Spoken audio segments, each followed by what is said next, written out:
All right, here we are in bloody April. We have finally, on the 16th turn, 32 minutes into the battle, which puts it at, Jesus, it's got to be like close to 9 then. Or it's got to be past 10. That's 11. Okay.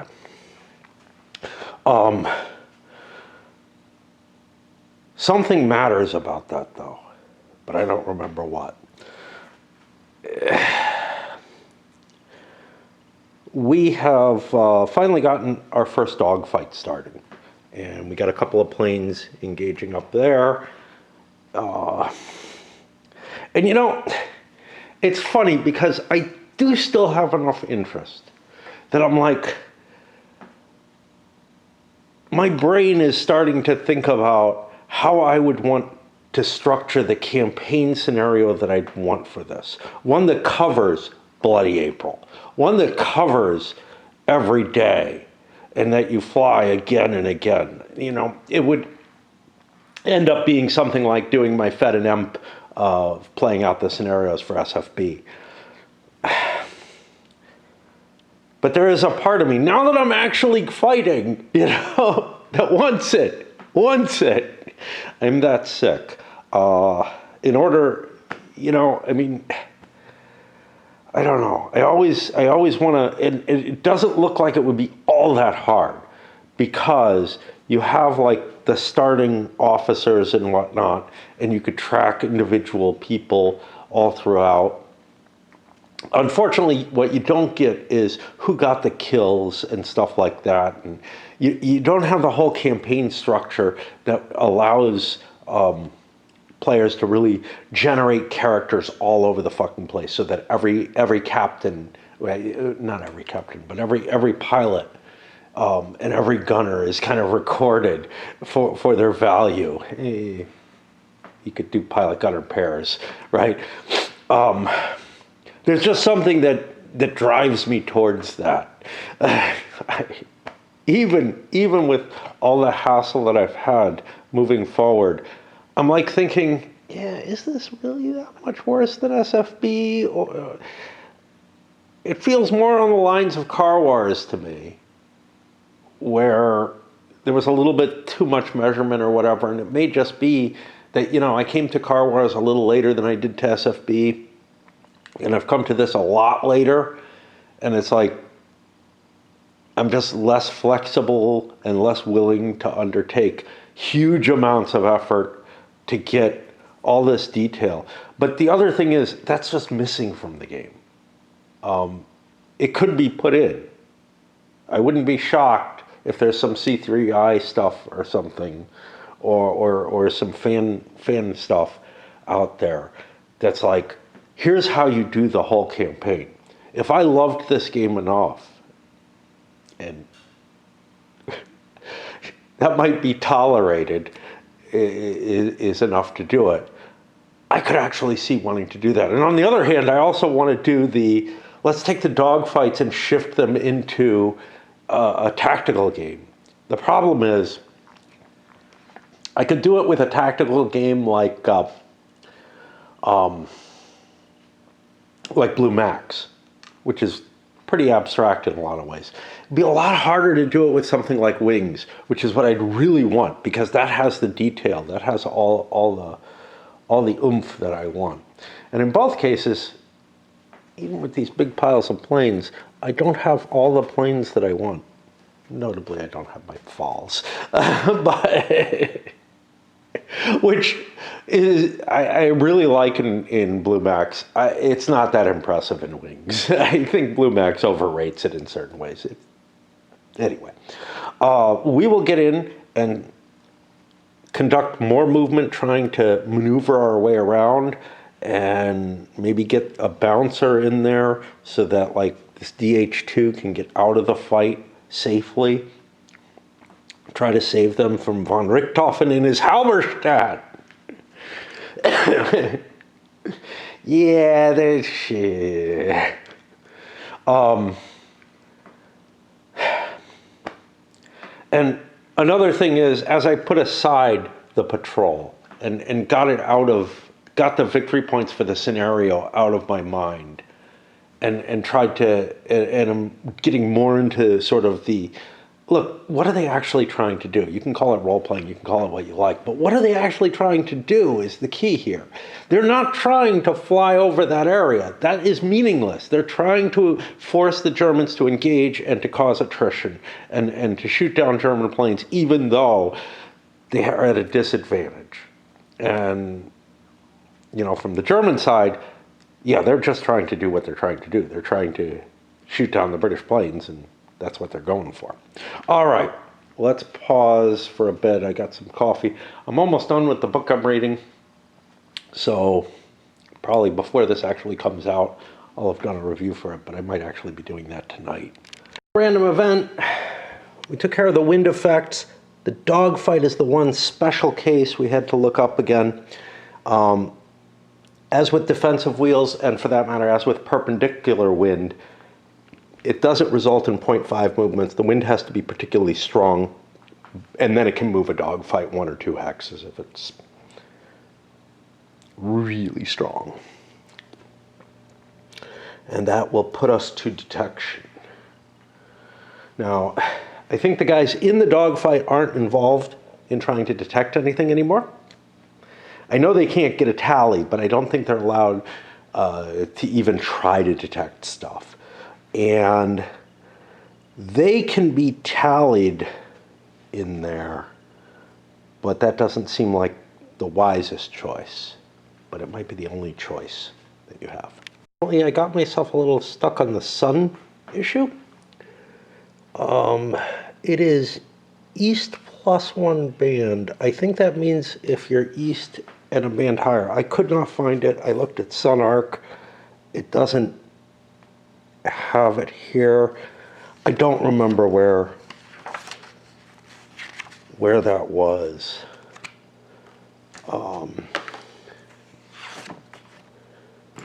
It might be in the combat stuff somehow. Like we got target in SunArc, that's a -3. Maybe it's here. We got arcs and hemispheres. I remembered something in the rules that talked about it, but I'm not finding it under the weather conditions for SunArc, which pisses me off. Like, let's see. See detection played for more details. That doesn't really help. That's this thing. Unless, there we go. It's on the back of it. Okay. So, it's not in the rules. SunArc applies if it's east of spotter and 1 altitude band higher. Which means that looking this way, it might affect, but they're at the same base altitude band, so it does not. Okay. What have I gotten? Okay, I was trying to see if he could see this. We got a tally on this. We're going to take the tally on that, even if we detect that. And this guy got a tally on the Germans here. This guy did not. The Germans have a tally. They could have had it on either one. They took it on that.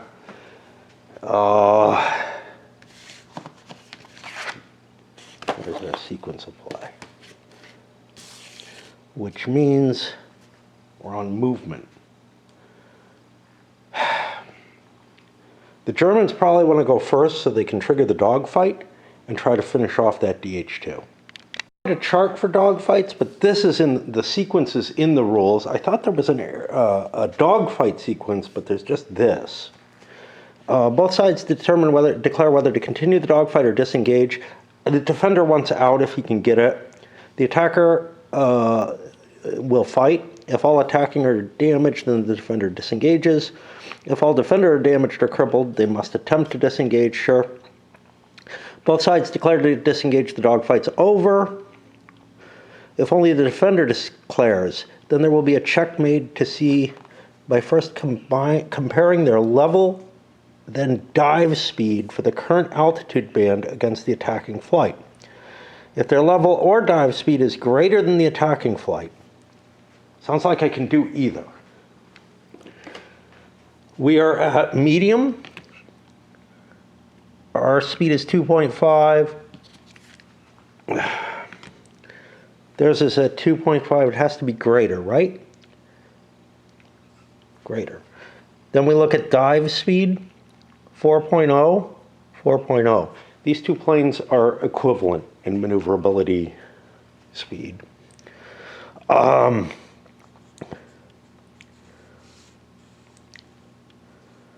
Speed is greater than the attacking flight, then the disengaging flight will escape after the attacker rolls on the maneuver table.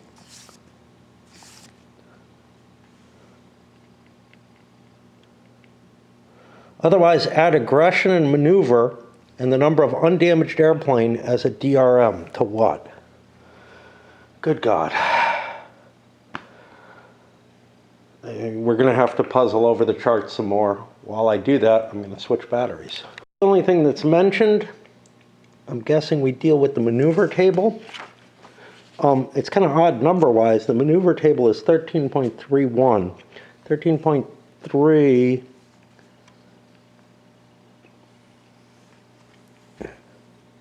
That's generally to determine the number of shots you get, which feels weird.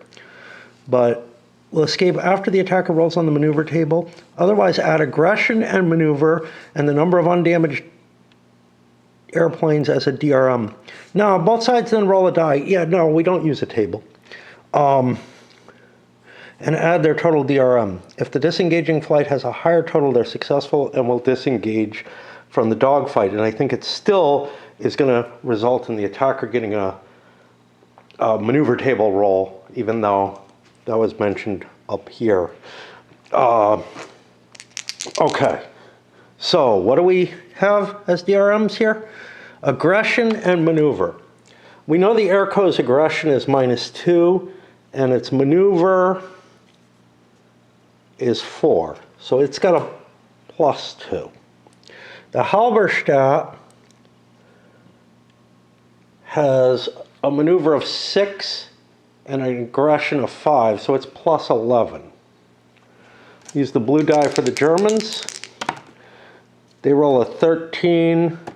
The DH2s get like an 8. I don't know if it was even possible. Might have gotten a tie. Probably did not want to try to disengage. Like, I'm too overmatched. But it probably won't matter. Okay, if the disengaging flight has a higher total, they're successful and will disengage. Then we have a long example. If the attacker attempts to disengage and fails, the defender did not disengage, then the roles of attacker and defender are switched.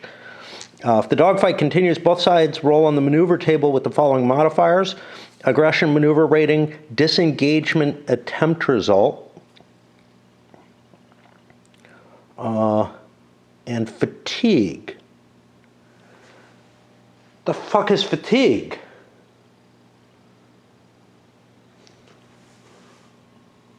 Well, it tells me here. Fatigue is calculated with a -1 DRM for every 3 turns in the dogfight with a max -3. Yeah, so it's going to reduce the amount of shots you get as the dogfight continues. Fair enough. Okay, so I don't know if crippled planes count.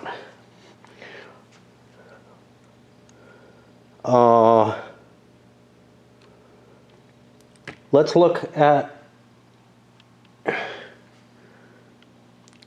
this list. Aggression, -2, +4 for maneuver gets us to +2. Disengagement attempt result. That's another -2, so we're at 0. There's not any fatigue. So the DH2s, there are 2 of them, will get a 2, which will not allow any attacks. Richthofen's Halberstadt, I'm sorry, I just take that as so amusing. Aggression 5, maneuver was 4 more, that brings him to 9. Disengagement attempt, oh, I'm sorry, there shouldn't have been that -2. It's enemy flight attempting to disengage that gives a penalty. I don't even know if they got a shot, but if they would have gotten a shot attempt. What were we at? We were at 9. That puts it to 7. and there's no fatigue. And here, there are a lot of planes. There's 5 planes. That gets me to 16, which will get me 3 attacks. We'll again put the 3 attack marker on the Halberstadt. And we again, wait, we have a disengagement table. Okay, it nets all the information that that other thing had.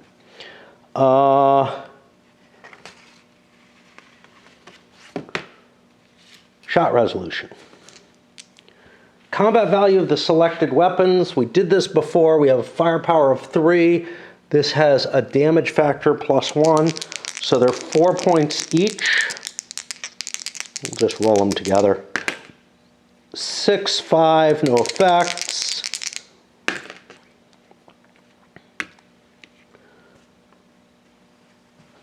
9, no effect. Wow, it's hard to hit. Interesting. Very interesting. And now we check for ammo on the Halberstadt, which, you know, eventually this will get very much easier, but right now, again, I'm having to look up the rules every single time. But as you get used to a game, it gets more easy. Look up the depletion for the weapon used to shoot. Yeah, it's not the depletion for the weapon, it's for the plane. It's a 5 now.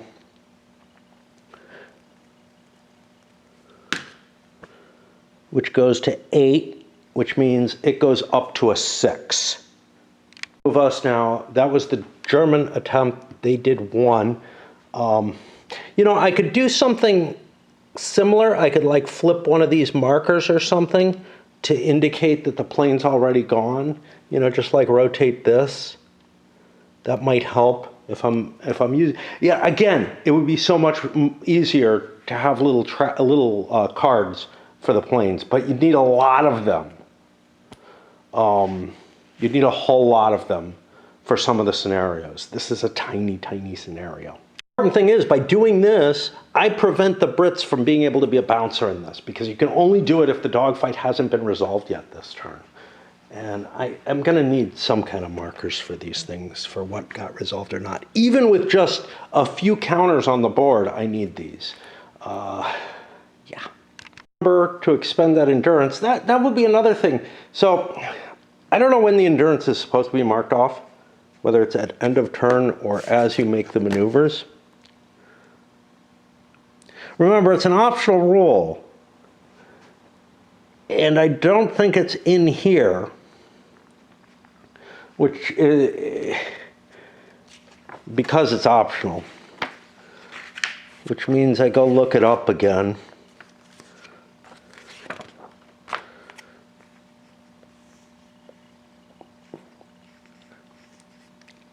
It's not really clear, but in terms of playability, I feel like I have to do it at the moment that the endurance is actually expended.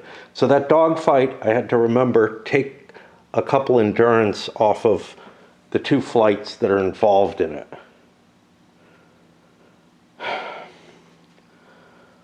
What does that crippled plane mean? It's easier to shoot down, but so far it doesn't feel like it's doing anything. I don't think it's allowed to actually generate shots, but I also don't want to go hunting and looking for yet another rule.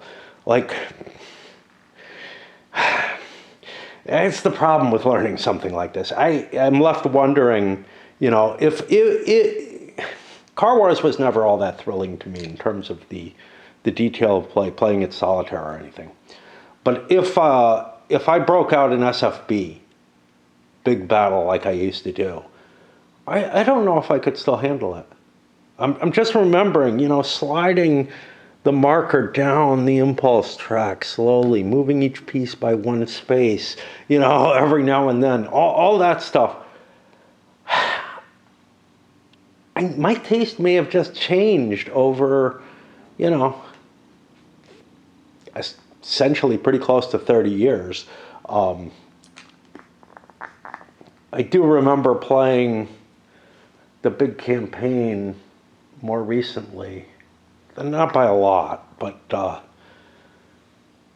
Yeah, no, about 30 years ago, I would guess. And I don't think I've done it since then, which is kind of a sad thing in a lot of ways. Like, yeah, it feels like it's been a hell of a long time, and like that whole aspect.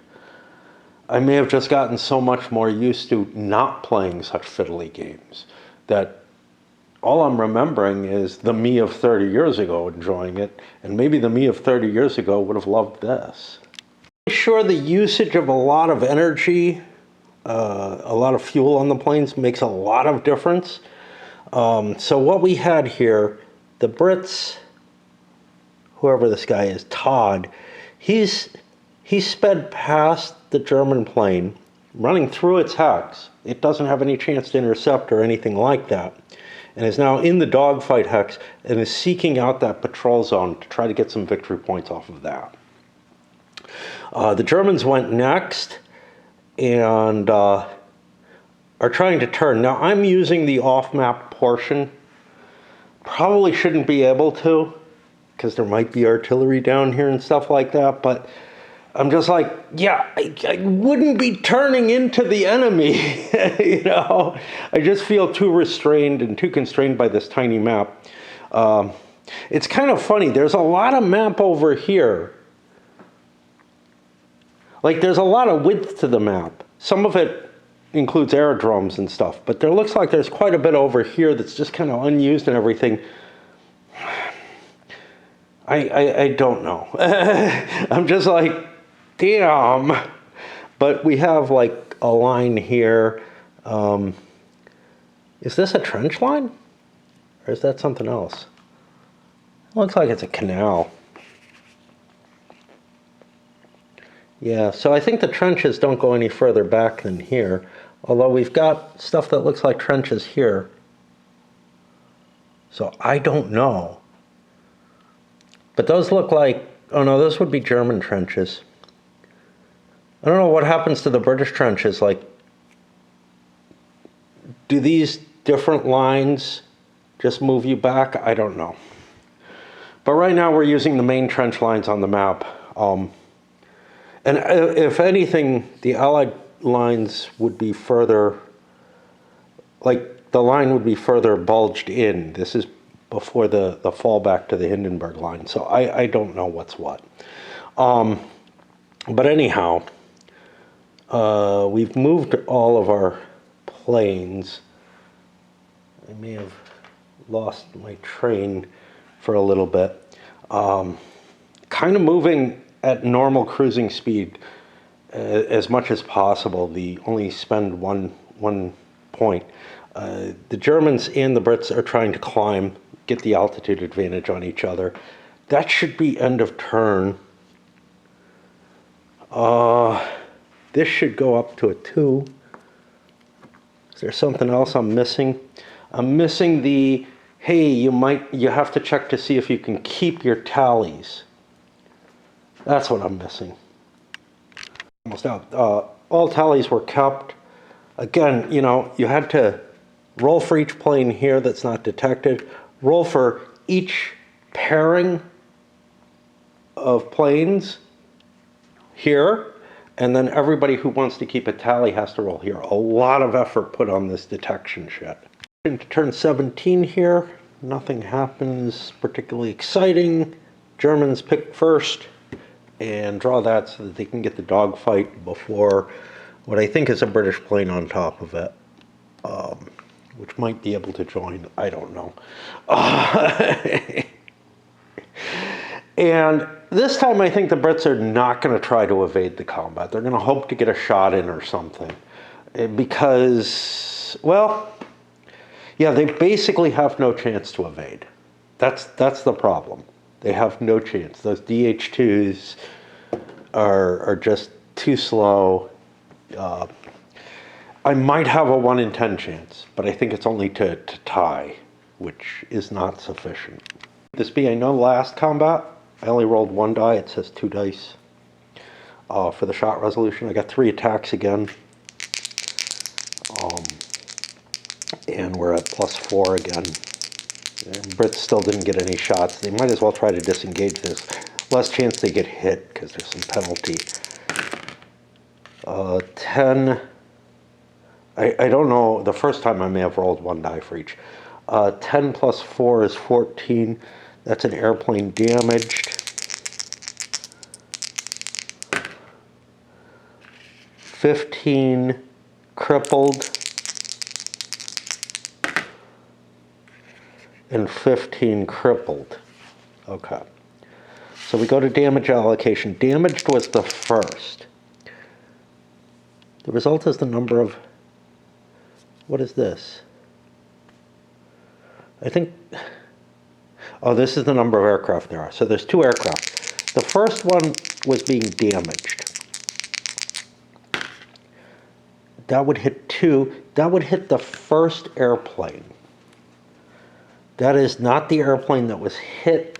I believe that's just a slash on it.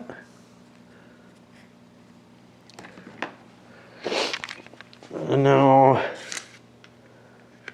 damaged and crippled has to roll again to see if there's special damage. Doesn't get any. The second one was a crippled. We get an 8. That's going to hit the crippled plane.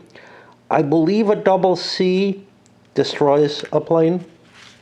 I have to look that up. Damage is this way.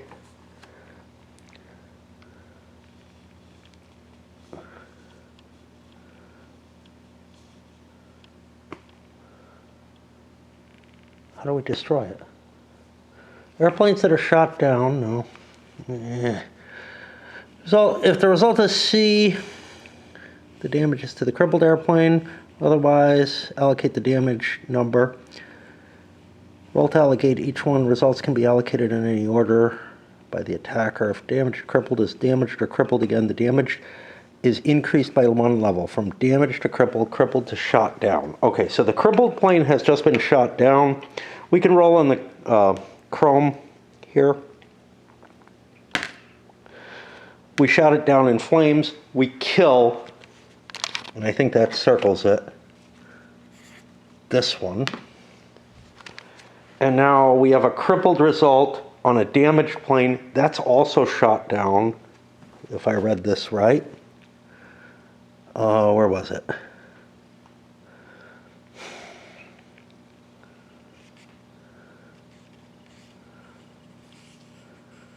Results can be allocated in any order. If a damaged or crippled is damaged or crippled again, its damage is raised from 1 level. No, they just become crippled. Now, oddly, I don't see a general effect here. They must split off, blah, blah, blah. All damaged airplane effects also apply to crippled airframes. Yeah. They're not counted towards total planes available to make air-to-air or air-to-ground attacks, but can continue other tasks.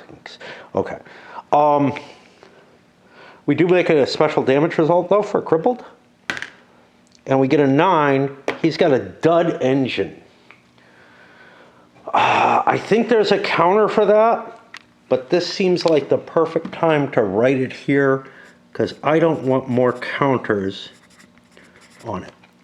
That means all it can do is glide at this point. I don't know if that fucks it up. Crippled or damaged with the dud engine damage must either become separated, effect must become separated from their flight. They're automatically disengaged from combat, scattering, and get marked with a dud engine marker. Fuck that. As well as a maneuver marker. They have to use gliding flight for the next game turn and all subsequent. And they have their maneuver rating rate reduced by 1. But they scatter out. After the dogfight is over, after air-to-air combat is concluded or due to damage effects, flights or individual airplanes scatter from their hex. For flights that were in a dogfight, they are placed in the current dogfight marker location in the following order. Defender with any legal... Okay. See, this is weird. It sounds like it's placed in the current hex with any legal heading.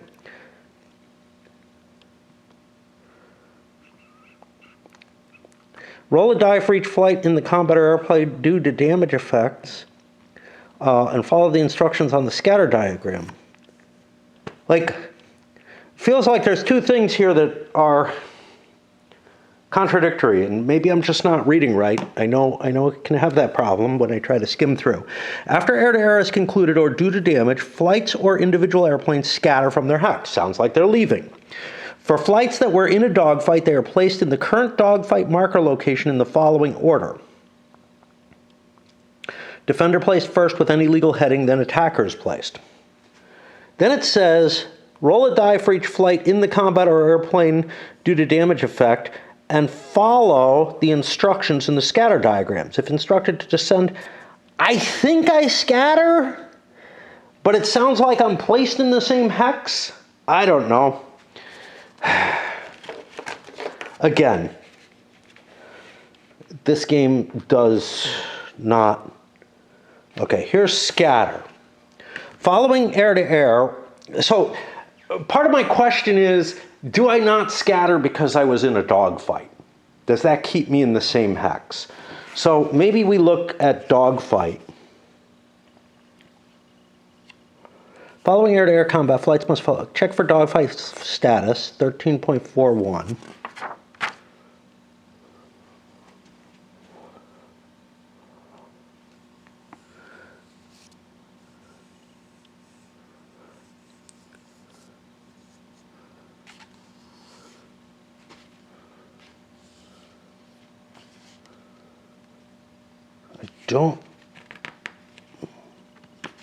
I don't see. Like, there's two different things here. There's this scatter stuff, which I feel like it should be happening from something I just read, right? Place the dogfight marker in the hex where the dogfight started.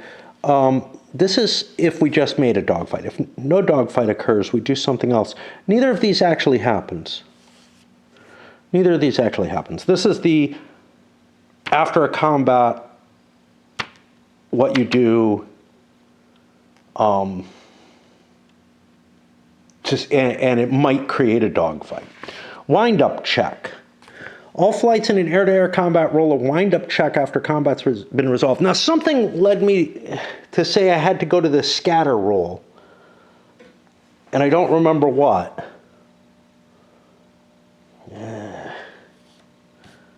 I don't know. I'm lost. After combat has been resolved or a dogfight has ended, even if no shots occurred on either side, flights that take damage from AA or ground fire also roll. Some effects, such as spinning flight, require a wind-up. Unless wind-up is due to AA or ground fire, the wind-up check will be resolved under the air-to-air combat column. To make a wind-up, roll 2 dice and consult the wind-up check table. Modify this as apply. Damage loss modifiers only for airplanes that were damaged or lost in the just resolved combat or dogfight. That's going to be hard to keep track of. In a dogfight, you have to keep track of what hits it took during that dogfight in particular. But, I mean, planes are going to abort if they're... Like, they can't do shit. All right, let's look. Air-to-air combat. Flight's aggression value. Let's do the DH2 first. It's -2. It was a dogfight, so it doesn't get these.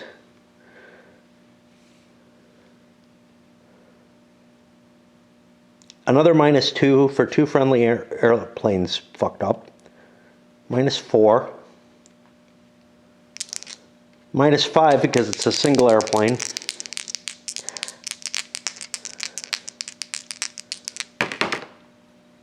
We get a 6, which just says it's aborting its mission. That's fine. The Germans, aggression is +5, +6 for shooting an airplane down. 2 dice, right? Is that what it said? Doesn't say here. Gotta look again. Gotta look again. 2 dice, yes. What was that? Like +6. And we're fine. So the Germans are fine. The Brits are aborting. That makes perfect sense. Their engine is shot out. They're not going to really be able to continue the mission anyway. Now, after air-to-air combat is concluded or due to damage effects, flights or individual airplanes scatter from their hex. For flights that were in a dogfight, they are placed in the current dogfight marker location. I think this other stuff is for flights that were not in a dogfight. That's not going to normally happen. So I don't think I scatter. I think both are placed with any legal heading in the hex with the dogfight. That's the only way I can resolve these two paragraphs together, is that one is for flights that are in dogfight and one is not. And that means scatter does not happen. I don't get a maneuver marker, whatever that means. Maneuver marker impacts you somehow. It's a penalty on the next fire or something like that.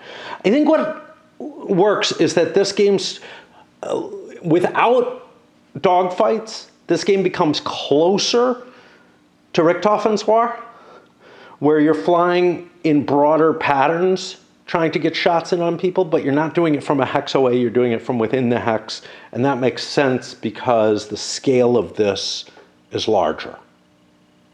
That you really wouldn't be able to shoot planes from a distance. And the dogfight is this other mechanism, and I just guessing that scatter does not apply. The maneuver marker would reduce your chance of being able to fire in the next round. The dogfight marker is in the same hex as this British plane. We're going to pull this thing out. See, but then, God, we don't lose any air, any distance. See, this is what pisses me off. This doesn't make sense. Because the scatter chart, where the fuck it was,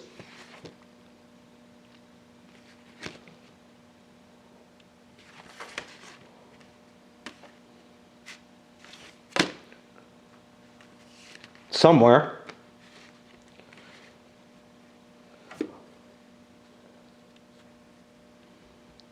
there. Following air-to-air, roll 1 die for scatter. Turn and move flights in the indicated hex. Flights in defensive wheels do not scatter. If the roll is odd, it descends in altitude band level. Dogfights are placed in last location. Defender first with any legal heading. Attacker next. Then the scatter roll is made as above. So I was wrong. You do the scatter after the dogfight. For some reason, you put the counter and set everything up on the hex first. Yeah, I don't buy that. So here's the reasoning for why it's written that way. Because now the Brits are going to choose the heading that they want to aim in, and that'll improve the chance of their scatter. But okay. So what are we going to do? The Brits are going to, I don't know where this thing comes from. It's the de Havilland. It comes from Le Hameau. I would like to get back there. So I will be facing this way. Which way are the Germans facing? I think we're going to face the same direction as the British plane, because we're going to end up behind it, and maybe we can catch up to it a little later. All right, so now we check the scatter for the British plane, because I've allocated how they're facing, because we got to do all kinds of weird shit.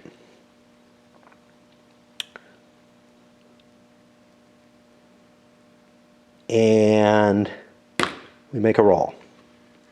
Now it was facing, oh, we would face the hex, the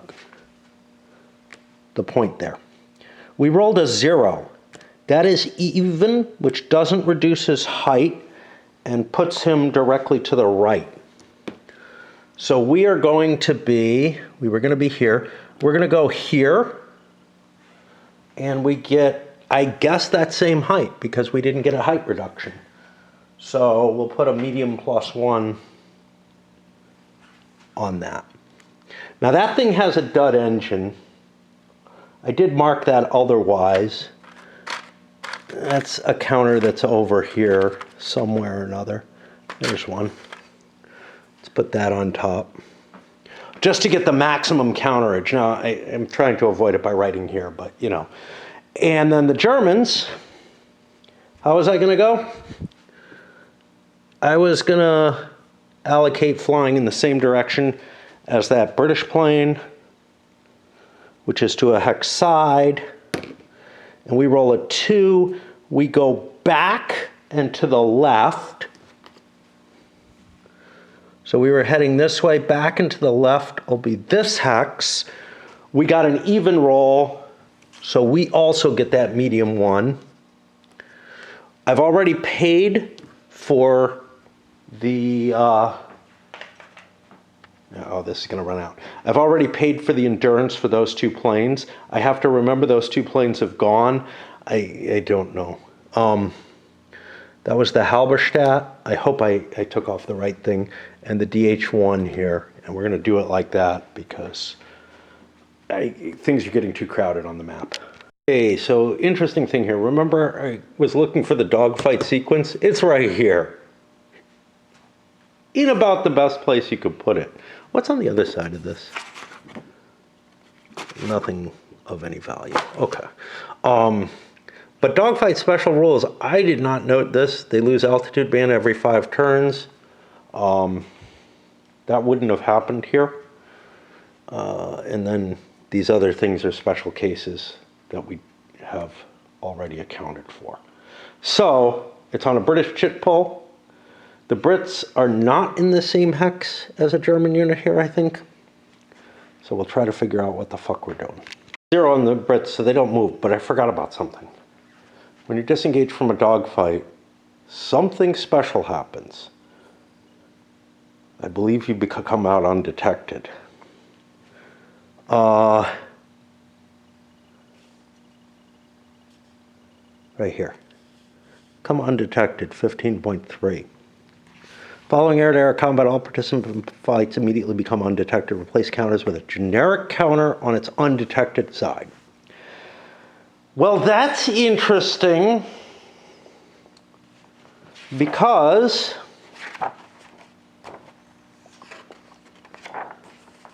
I got something else.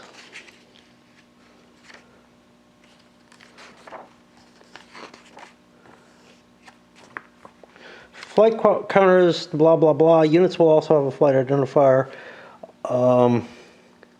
All flight single airplane non-generic counters have 2 sides. The visually identified and a detected previously visually identified.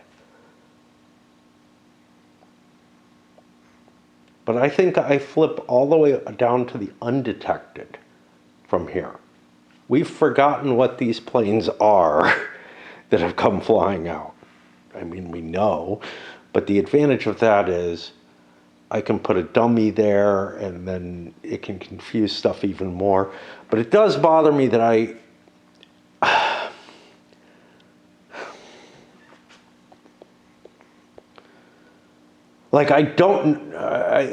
think it slips all the way to undetected, so it's going to be uglier than I imagined.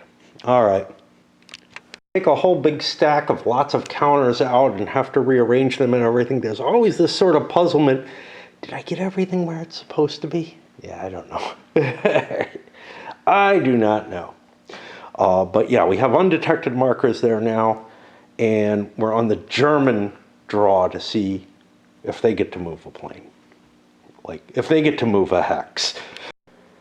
I've moved myself onto a hex side instead of a vertex. I'm so stingy with my endurance.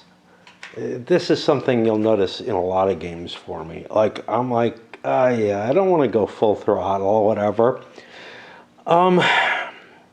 In part because I can't see an obvious advantage to being able to, I think I'd get an extra 0.5 movement if I, you know, right? Because any speed lower.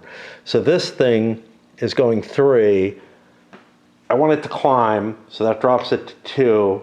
1.5, I had a 0.5, screw it, I'll just do it. You know? And I'm like, to get an extra 0.5 movement feels like such a minor thing to be spending 2 turns worth of endurance on. Extra speed to get the extra half point or whatever on this guy, because I want to get my victory points for accomplishing the mission as much as possible. Although, honestly, the points for accomplishing the mission are relatively low compared to shooting stuff down. So let's say I managed to kill both those DH2s. They're worth like 3 points each. That's 6 points. The entire line patrol is only worth 5. But I want to get as many points as I can, and I see no reason not to burn a little extra fuel to get me out there a little faster. Just to try to get any edge I can off of this. But yeah, we're pretty outclassed by the German planes, and that is just a factor. It did not help. You know, the scenario is randomized to a certain extent, and that doesn't create any kind of balance issue. So the fact that Richthofen is not in an albatross is a minus, but the fact that there are extra albatrosses is a plus.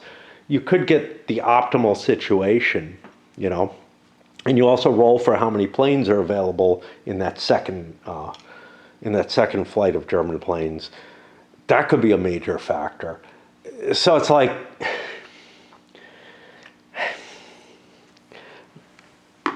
there's so much randomness in the introduction of the scenarios that if they were somehow balanced, you could get very unbalanced starting positions. I don't think this one was balanced to begin with. Like, I think that +5 Richthofen more than makes up for whatever. I'm trying to think what the whatever is, because the Brits are doing this patrol mission, which is basically a counter-air mission, but like getting potentially extra points for completing it, even though they're out there trying to stir up German planes, and that's really their only goal.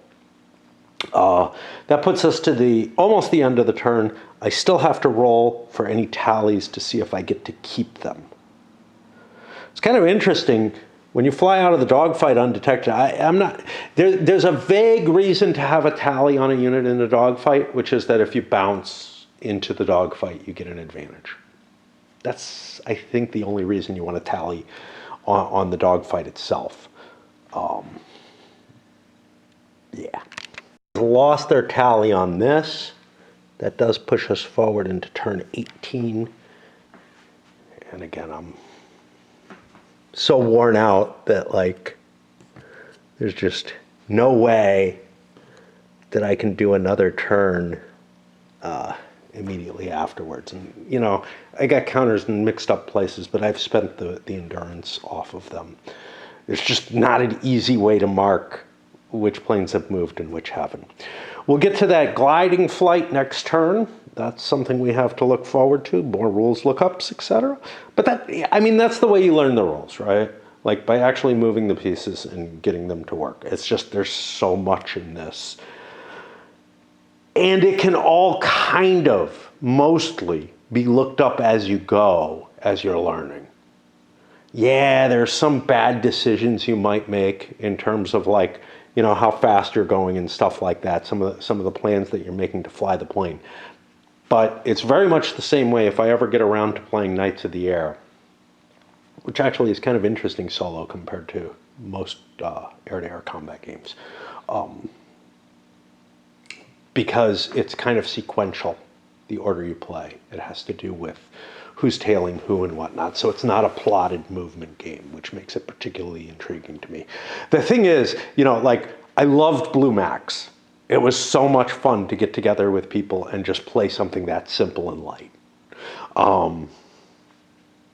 Wings, I loved in concept, but I never got to get I never got a group together to be willing to play it opposed.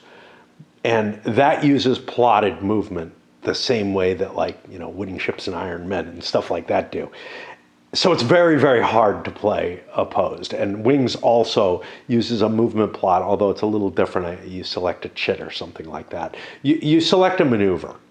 I think you write down the maneuver, but, like, you're limited to X to a set of X maneuvers, very much like Ace of Aces, where you pick one of your particular maneuvers and you compare it to the opponent maneuver. Well, in Wings, you're comparing it. You're tracking it on the board instead.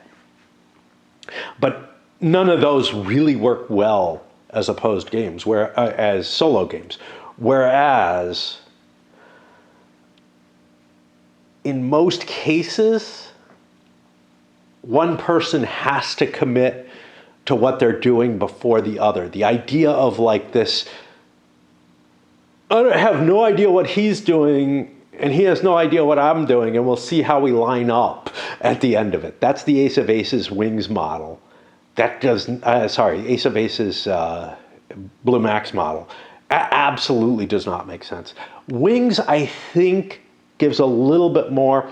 So, yeah, I mean, all of them handle tailing in a certain way where you have some idea what the opponent's doing, but it's like, not as much as maybe you should. You can't stick to them as hard as you should, which is really, to me, the thing that Knights of the Air really brings forward.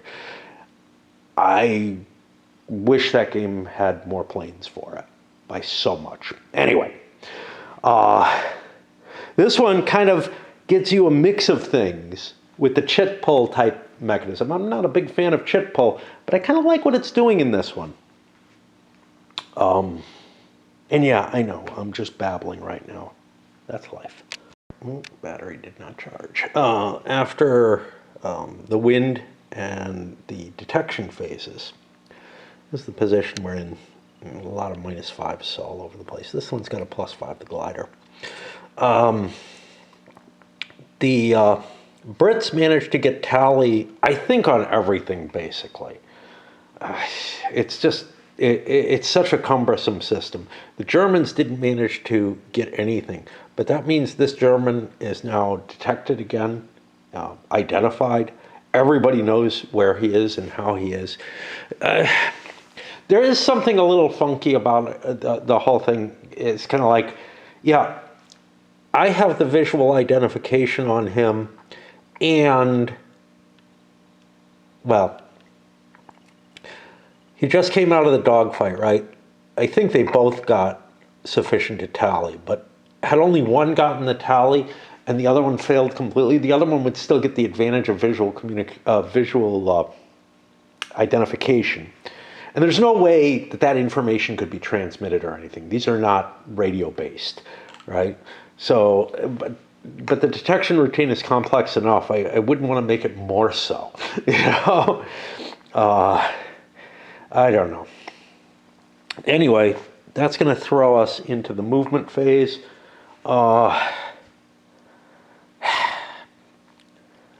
Germans have a chance of getting into here.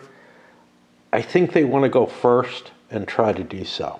I realized I forgot to do any checks at all for that DH2. It's got a chance of seeing things too. It can't do much about it, but it can give them some advantages if dogfights happen. So I want to make sure to make those checks. I did indeed get tally on that. I'm not going to even worry about rolling for this because it's visually identified. This is the one I wanted on in case he pounces down on me once again.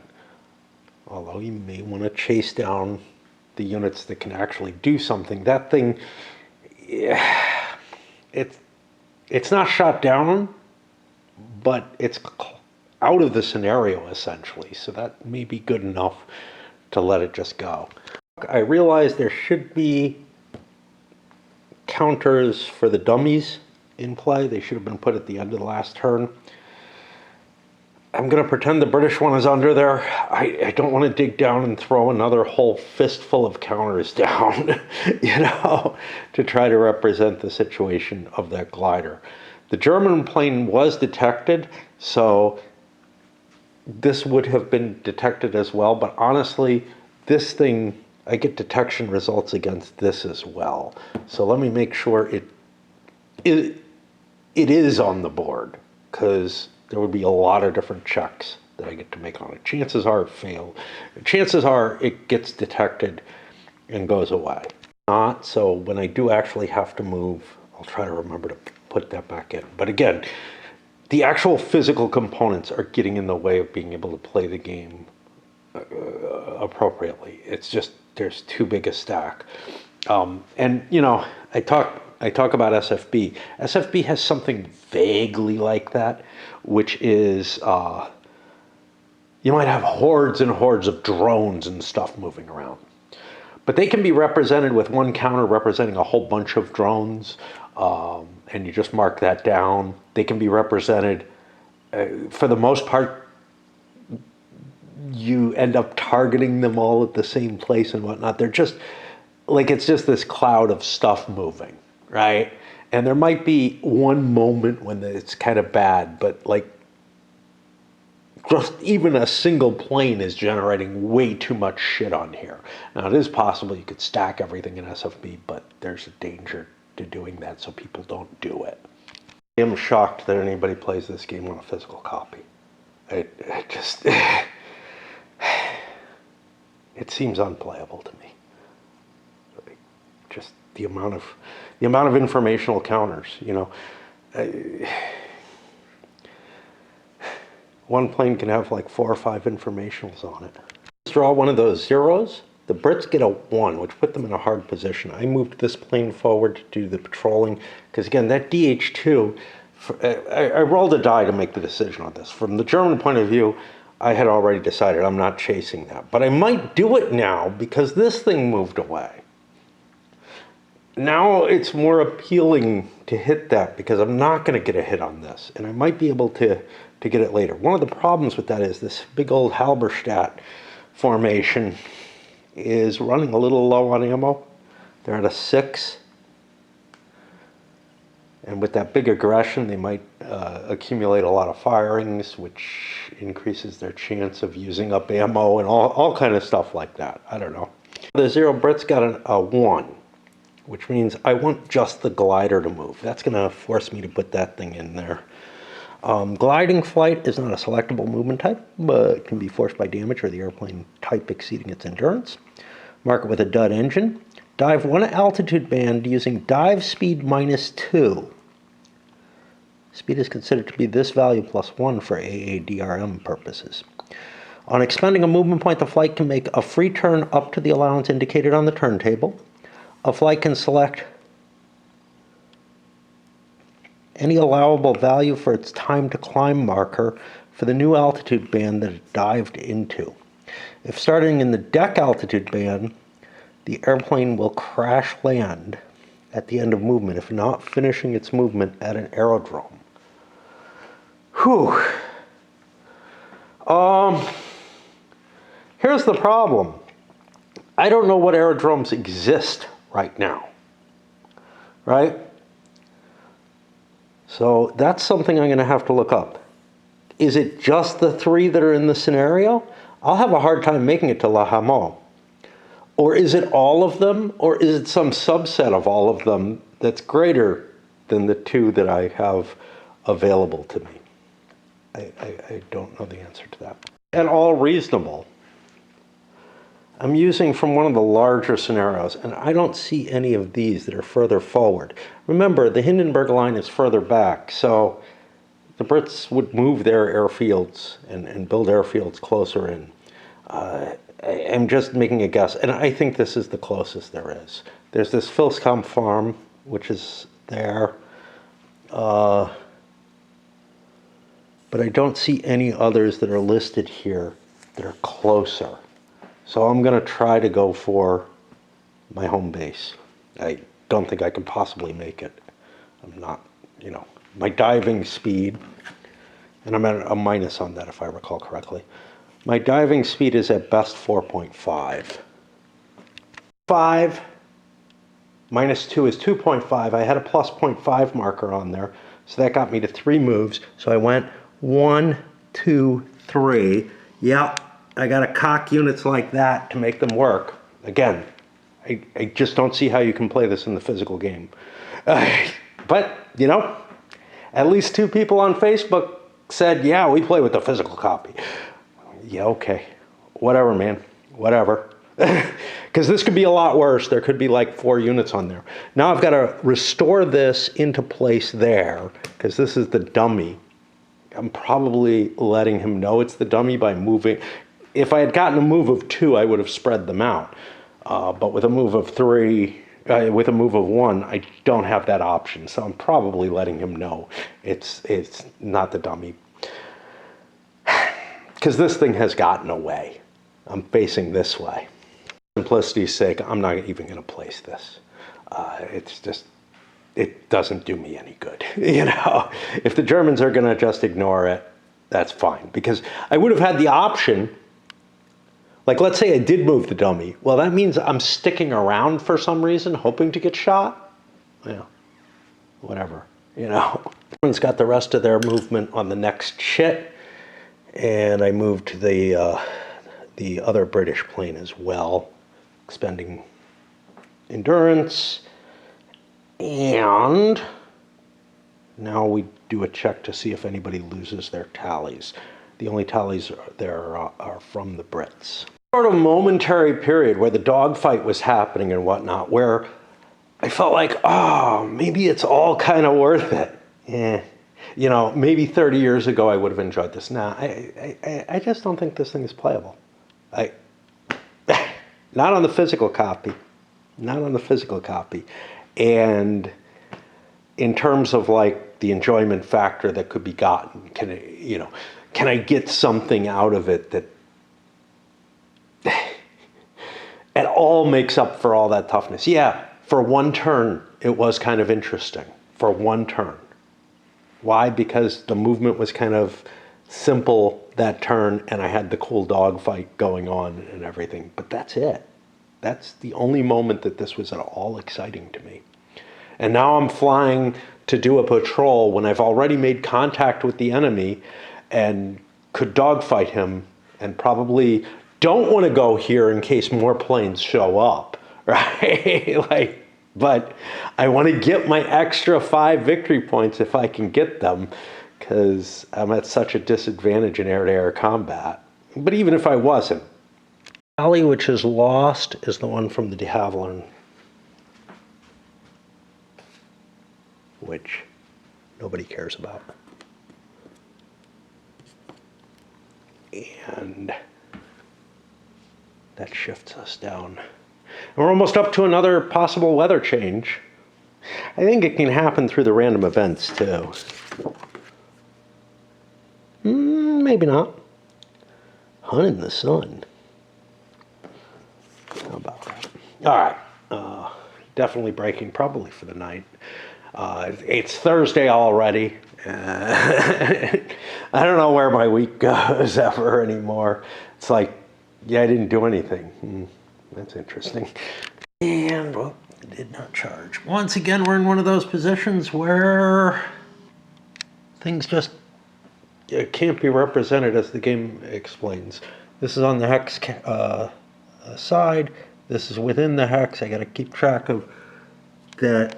The 13 is facing forward because it slid down and all kind of shit like that. It'll change, you know, in the course of movement, but it's just ridiculous. You can't position the counters so that they, you know, represent what the game insists that they do. Both German planes had obtained a tally on this. This thing is still undetected. I would have rather had a tally on this because it might get that the victory points for the scenario, but yeah. And we go on to movement, I guess. Everybody moved their 1 hex, which is basic. I mean, this guy moved 2, but it's basically, yeah, they can do 1 hex per turn, pretty much. You know, might be able to squeeze out a 2nd hex if the wind's right on you and stuff like that, but in general, you're moving 1 hex per turn and spending an incredible amount of effort to do that 1 hex. I mean, it definitely leaves SFBs, like the intricacies and you know, mechanical aspects to movement in that game to shame comparatively. Just so much going on. It's not just movement and fire decisions or anything here. You're just like inching forward and nothing's happening. Car Wars, with its angle, movement, and everything, comes closer to this in terms of the complexity of the movement. And it's just like, my God, it just keeps going. It does look like he has a shot of making it back. I'm going to have to look at the specifics, but with the wind in his favor, he should be able to make it there. Because he's at deck, that gives him a speed of 3, that drops down to 2. That'll get me there. I'll have an extra 0.5 from the wind. And I actually can't control my speed, I think. I don't even think I can slow down. These other planes, well, these guys both have, actually one lost his tally. The albatrosses lost their tally on this.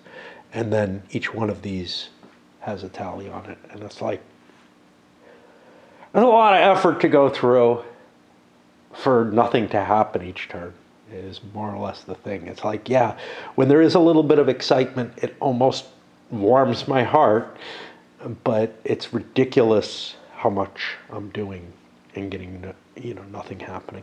It's Thursday, it's raining pretty damn hard, which is okay. I mean, other than my inheritance stuff, I don't have anything that I'm really worried about right now, although whatever the next blow is in my life, and winter is is here essentially, and I'm like, yeah, something bad happens more than half the winters. Sometimes it's not a horrible event, but I just have my worries. Anyhow, we're back up here looking at Bloody April, and, well, we're on a wind change turn. Let's see what happens. Somebody mentioned they had move counters. Now, this is the base stuff I've been looking through for Bloody April. I do have moved counters over here, along with the trench extensions and stuff. This is all sitting in my Eagle of Lille stuff. I think if I did unless I did something really weird, I think all of these counters that are punched are from Eagle of Lille. These here, the unpunched stuff, they say C3I counters. They either came in Eagle of Lille or they came in I think the replacement counter sheet or whatever I got, I marked as Bloody April, and I punched those and threw them. Those were in here. I could certainly dig into there. I don't feel like it's all that necessary with this scenario. I can use other things to deal with that. But I just wanted to highlight that before I get started. I've done this once before. Let's roll on the weather change tape. 16, weather worsens. Weather one column right from current weather. No snow in May. Roll for affected band. Okay. First of all, snow is as bad as it gets, but I have to roll for the band. How do I do that?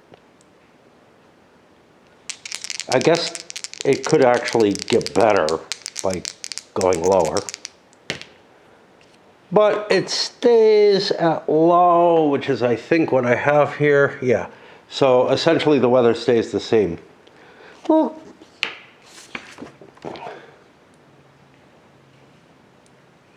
yeah. I just wanted to make sure the wind was accounted for in that weather change and that I wasn't missing something where wind had an opportunity to change a lot during the game. Because, quite honestly, that can happen. You can have really random wind happening in some weather circumstances. So, we got nothing exciting out of the once per 10 turns. It is kind of odd. Now, I may have missed a turn or two, but not many. I have not gotten a single random event we've gone 19 rolls without getting a 1. Okay. So everything is the same as it's been. Got successful tallies. I didn't change the British tallies at all. I got successful tallies with both the German planes on this one. I decided to switch A, which was this guy up here, from this one to this one. You know, I mean, I got in a discussion because one person is like, oh, this is on the Facebook thing. Oh, yes, there's a little counter clutter. Yeah, there's crazy counter clutter in a 5-flight scenario. Like, and it comes because of being able to face in 12 different directions. So 2 planes facing, 2 or more planes in the same hex facing different directions is pretty weird. Note that, you know, you almost always have at least one counter. The height, well, you always have one counter on top of each plane. It's more common to have 3, 4, 5, whatever, you know. So stacks facing different directions with big sets of informational counters on each plane, or sets of informational counters, is problematic. One counter would be okay. 3 or 4, that's ridiculous. But I could pass that up, but then you're also allowed to have units sitting on the hex spines, which creates those tilted situations that I highlighted. But you know, what I didn't mention, because he also brought up how great all the player aids are, and I'm like, yeah, but you could make things so much better by just having a per flight card. And use a regular deck of cards instead of these much better per plane cards, and then you could have the per plane information or whatever and mark up on the card using maybe a grease pencil or something. I don't know.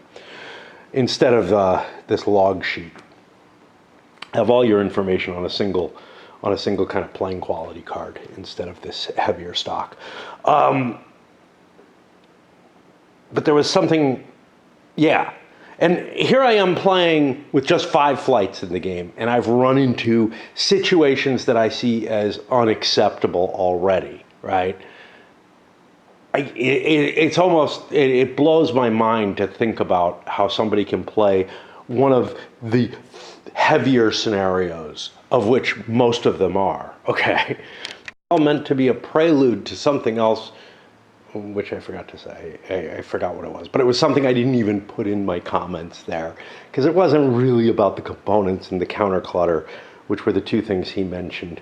But yeah, I mean, to me, it's just like, you know, I mean, I trust these people. It's 3 guys now who have chimed in to say they play on the physical copy. This one says he was a play tester and that they didn't play test using Vassal. I'm just trying to imagine, you know, we got 5 different flights in this one. Let's look at this one. What do we got here?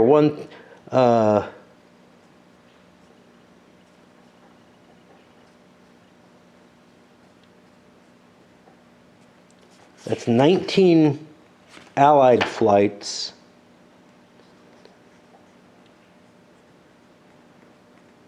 And 11 German flights. So a scenario 6 times as big as this one in terms of the amount of planes that could be in the air all at once, you know? And there's not a hell of a lot of reason, like this is gonna be, how long?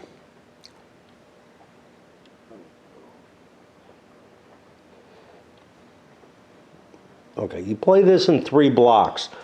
So you could kind of argue there's reason you might have missions spread out throughout the day so that your flights are only up, you know, you're only looking at twice as big a scenario at any given time. But if you want to blitz the enemy and overwhelm them, there's good reason to throw a lot of shit up there. So I'm not really convinced. Now, so the scenario conditions, though, are to win 2 out of the 3 blocks, but I have the feeling that someone will simply give up a block rather than play it so that they have, 50% more flights in the other 2 blocks. That's how I would do it. Anyway, this is not the point that I was trying to make. I don't remember what it was. It wasn't having to do with counter clutter, and it wasn't having to do with components. It was something else that just sort of popped into my head that I was like, oh, I should mention that, and then I just completely forgot it. Where the hell am I? We just did detection. All right, it's time for movement. Who wants to go first? This is hard. I'm not going to catch anything, not with my 1 or 2 hex movement, and I'm not going to get caught in an ugly way, so fuck it. I'll just force the allies to go first, or Entente, whatever you want to call them. Glider can make it home. So, he will be dive speed -2. He's at deck. That gets him a speed of 1. He's not going to make it. He is not going to make it. I didn't take wind into effect yet. That's what's wrong. But he's still not going to make it. He's only going to have an additional 0.5 on here. He got an extra move last turn. Unless he has one sliding under there. Nope. Calculate the wind. Because it's hard for me to see the hex sides or the directions where the wind is either pushing or interfering. It's either in front of me getting a plus or minus. Is I have to identify the 2 hex sides where it's perpendicular. And once I do that, it becomes clear what the other hex sides are. Anyway, this thing is what I'm going to trigger to move. It's got 1 movement point of speed. So it goes here. That 0.5 doesn't get triggered. I thought I would make it. And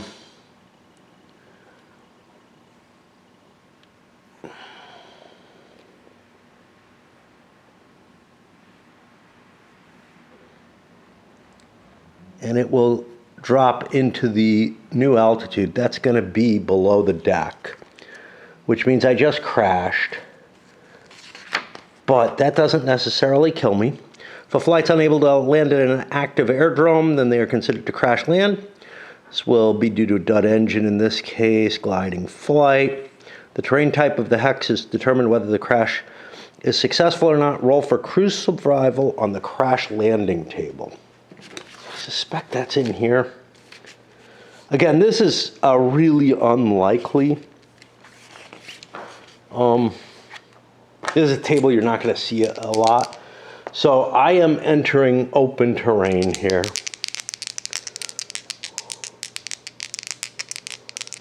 And I'm crippled, so I get a +2. Fatal crash, crew killed in action. It's not going to count as a kill for the pilot who shot him down, but we're not tracking, individual pilot kills or whatever. Again, there's no kind of experience mechanism here. Nothing. It would be great to watch, kind of like my ambush scenarios. I still haven't played that game on video. I really should. But I know that I kind of want to do everything on it, which wouldn't take all that long. I mean, but watching 80% of your pilots go down in their first mission. Yeah, it would probably be less than that. But anyway, within the first couple weeks of missions, that you'd take horrendous attrition, but at the same time, you'd be watching some of them get better and their aggression ratings increasing and whatever. And you'd be assigning, flight leaders based on the qualities that you've gotten across all these different people. But I mean, you could kind of randomize who gets the kill or whatever, but is that really fair? Chances are it's the better pilot who gets the kill. So the lead, there would have to be a mechanism to handle that sort of crew advancement and quality improvement. And could I make something up? Sure. It would, I'd love to have heard, oh, that's in C3I and let me know what it is, and you can download it here would be even better.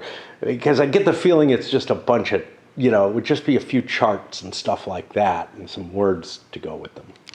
Everybody has succeeded in moving their big hex for the turn, and that's all we have. And I mean, these turns with 5 planes on it or whatever, yes, I'm still struggling a little bit, but this is stuff I'm kind of used to. We're up to turn plus 20 there. It's taking me the kind of time that it takes me to play, that I'm usually up for most games, right? Like if I played a game, I like to take Terrible Swift Sword as my example.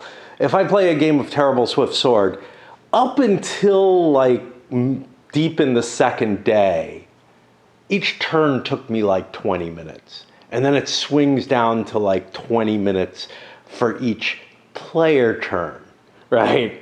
Once everything's in play.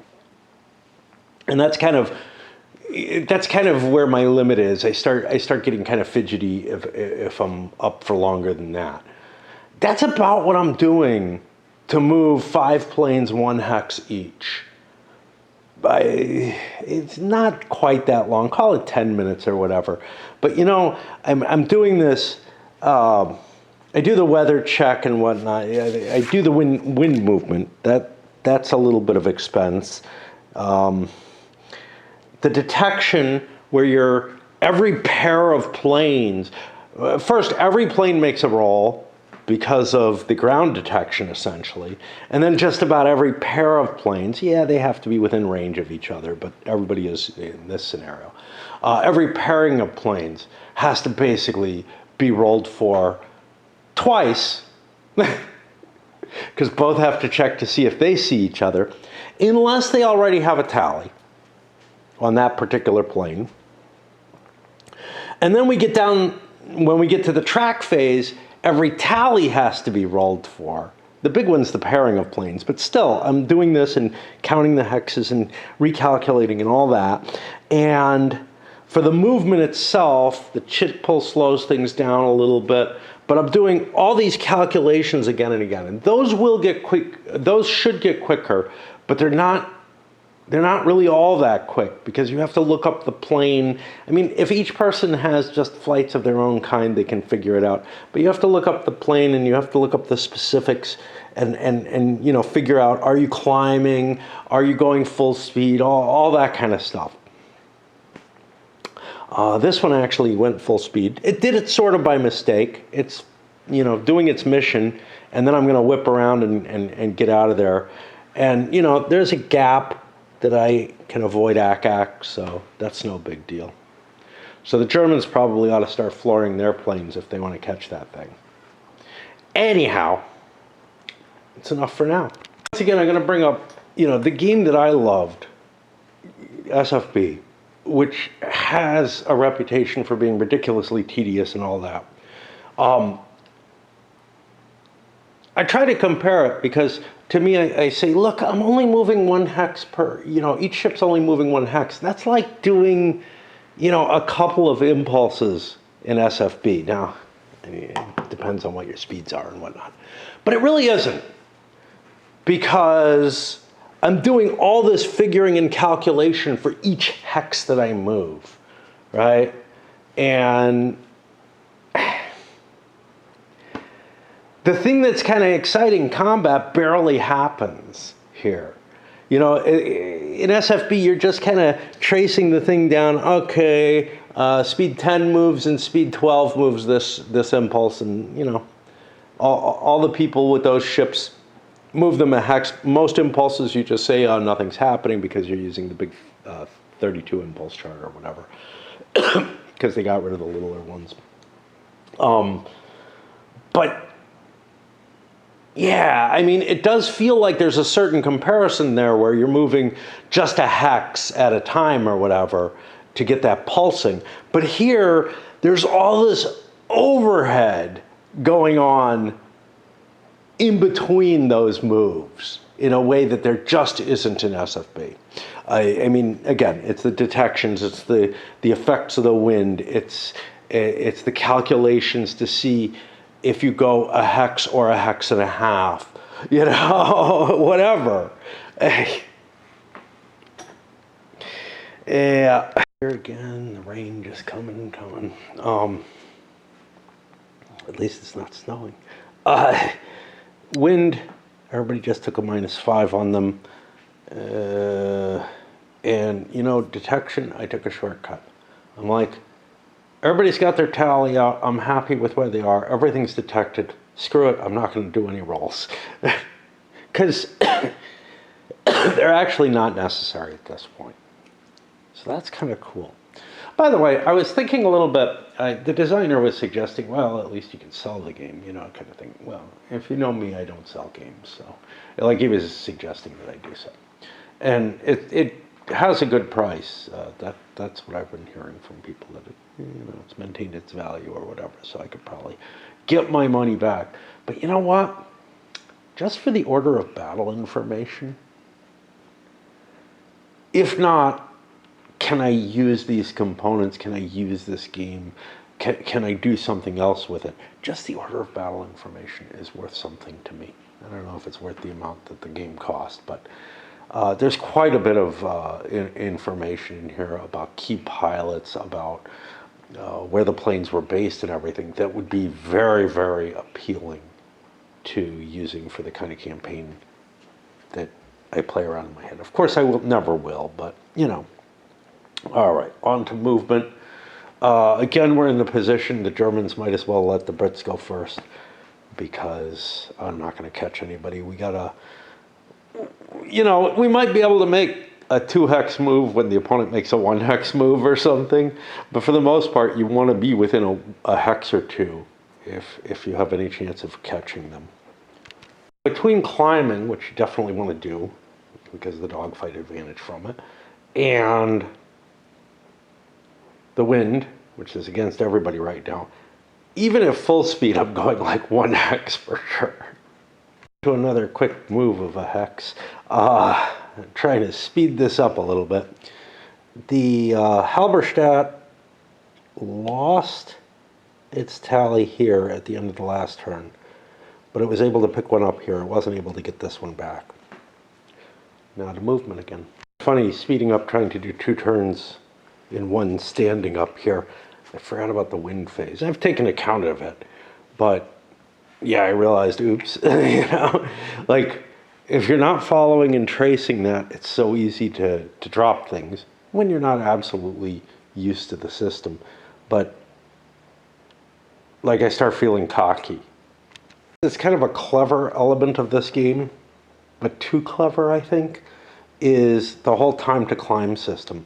Because you can't just look and understand who's higher than who. What you have to do is you have to at least do the fractions in your head, which means looking at the cards of the 2 planes and all kind of stuff like that. At the worst, you look at the actual altitude charts. I feel like those are helpful. Sometimes it might be hard to be thinking in the fractions or whatever, just realize that's how it works. And I can see wanting them. There are a lot of paper that it's a lot of pages that gets used up that maybe wasn't necessary, but it at least gives you the actual height, which could be, there are actual values to that as well, knowing the actual height of the units as opposed to a relative height. So for example, let's take a look at this thing.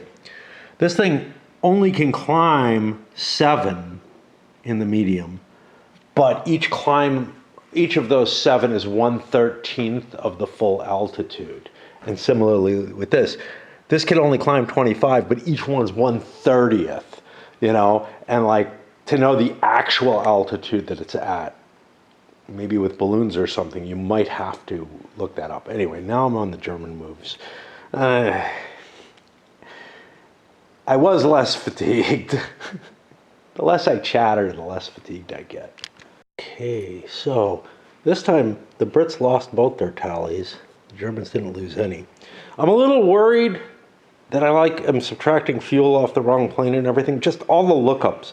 I have to look up the name of the plane, see the counter number, look it up over there. And that always has to be done because, here's the thing.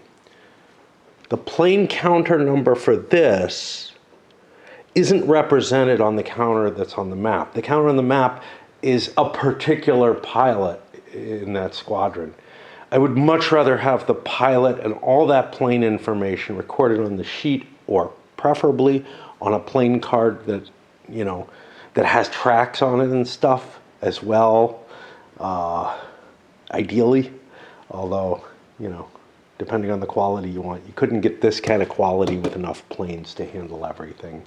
But again, you could, I mean, there's a lot of these, if you didn't have the plane information there and you put the plane information on tables and whatnot. Anyway, I'm done doing 2 in a row. Wasn't that exhausting? But it's exhausting enough. For whatever reason, I was in the mood for sweets or whatever. And I don't know, I had like a little bit of ice cream. Didn't have much left. Had a shortbread cookie. I don't have a whole lot of those, so I don't eat them real fast. Thought about making shortbread, but I'm like, you know, I got the cookies. It doesn't make sense to make fresh. So I decided on an old treat, you know, from when I was very young, that I make every now and then, which is a sort of pie crust with cinnamon and sugar on it. And the last time I made it, it wasn't very good. Probably a couple of years ago. This time, it really wasn't very good. And I know why. My shortening is like at least 10 years old. Could be 15 for all I know. And you know, been through summers and everything like that. And it is rancid, but so it's been getting more and more bitter each time I make something. And this time it's really pretty bad. I don't think it can make me sick, but it tastes wrong, right? And I ended up looking it up because I didn't think the stuff went bad. And they're like, oh yeah, you know, 1 to 2 years unopened. And, you know, like 8 months or so after you've opened it. I'm like, Jesus, I've had it, you know, I've had shortening other times. I would buy it and, you know, maybe use it right away, and maybe that's why I bought it, but also sometimes it would stay unopened. But like, wow. I did not realize the stuff went bad. And now I'm like, I can't afford, you know, mentally, I can't buy myself a big tub of shortening knowing it's going to go bad. But a little one doesn't make any sense. I don't know. I don't know what I'm going to do. Probably keep using this stuff. All right, let's get on to another turn. Maybe somewhere interesting here. So turn 15 meant something. I don't remember what. That put me at 10 a.m. It's not going to change the sun location. I don't know if there's anything of interest. I thought there was something that happened then. Yeah, and this only goes out to 45, which would be 90 minutes after 9:30, which would be the 11 o'clock when the sun changes. So yeah, not going to have to worry about that particularly. And this is another weird thing, these little things you have to worry about in the game. But I don't mind those. They're kind of cool, but the calculations and thinking about it is kind of painful. Oh, we got a random event. So now we have to find the random events table. Okay. It is nowhere I expected it to be. There we go. What do we get? Get an 11. Surprise AA attack, roll a d10. British or German. Okay, we got British. If the side selected has one or more flights over a trench line or enemy territory, one of them is immediately attacked by a light AA. Opposing player selects the flight affected. Okay, so a British plane, what was it, adjacent to? Oh, he's in enemy territory. Yeah, a British plane gets hit. That would be this guy. Yeah, the Germans are over the trench, but enemy territory. Light AA. This is exciting. We did AA before.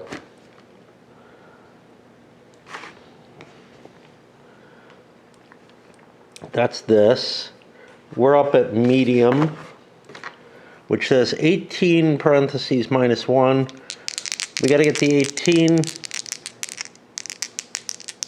And if there was bombing or something, we'd have a penalty for it. Now, this is going to actually generate something as well. So we don't get hit, but we do get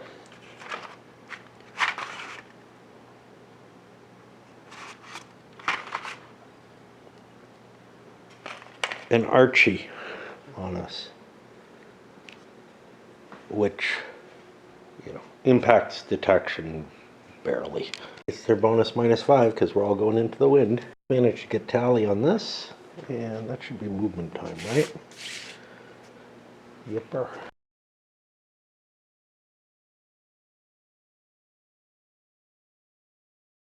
Both the British planes have had to go before the Germans, so we're on the German planes. This one's at height medium +9.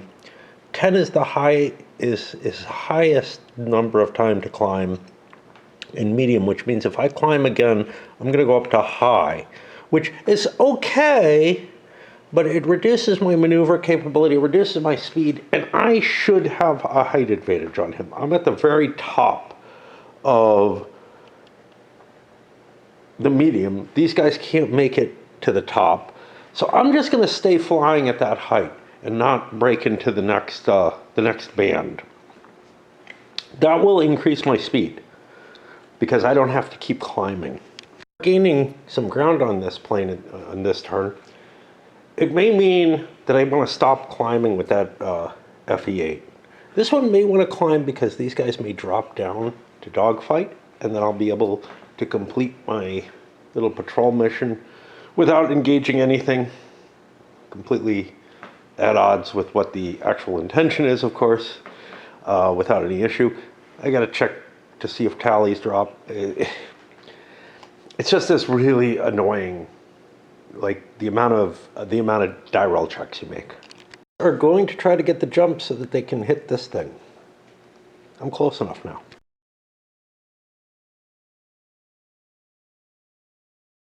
Same hex bonus, we're facing in the same direction.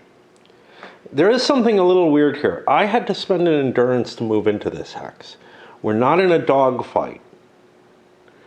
The British plane is not going to be allowed to move. I'm going to charge it in endurance. There's nothing in the endurance list that says what should happen, but I think a plane should have to spend an endurance no matter what. You could argue that it's a dogfight because we're starting to fight, but the dogfight doesn't actually start yet. Okay. So we're going to see if we can engage. Let's take a look. We have expended a movement point. The attacker has air-to-air weapons.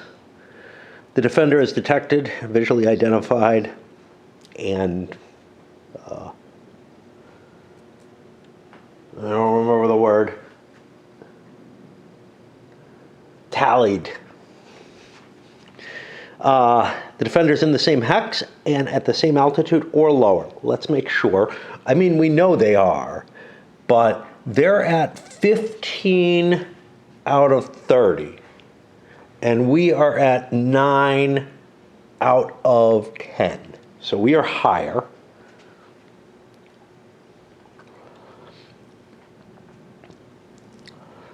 We're able to attack, so we go to the engagement roll, which is going to be this. It's day and tally. We need a 9. Our aggression value. So this is interesting. We don't have one yet.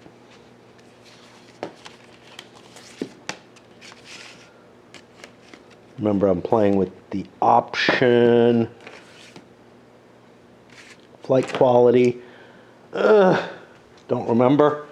We are regular.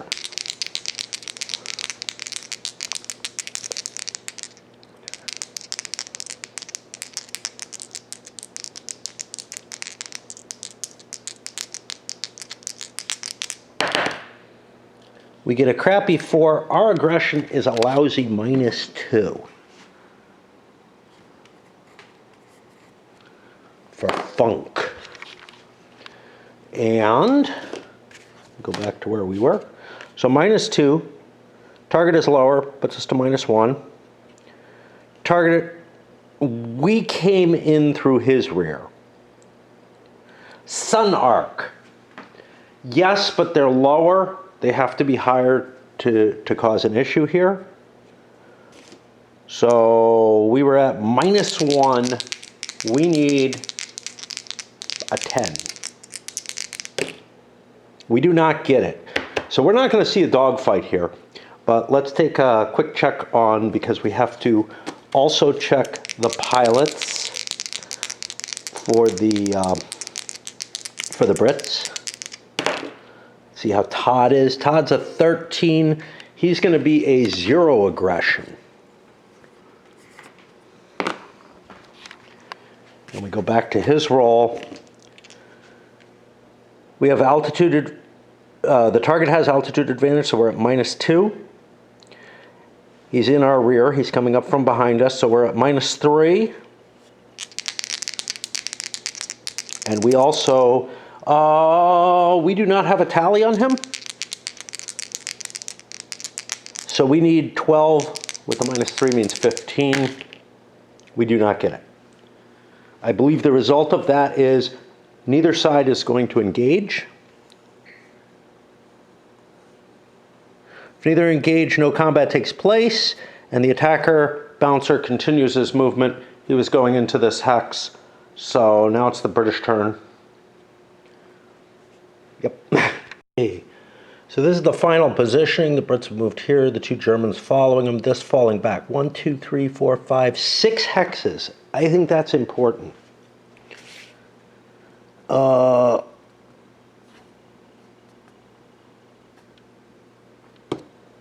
I'm not sure how to find this. Look for the track phase. Is that in here?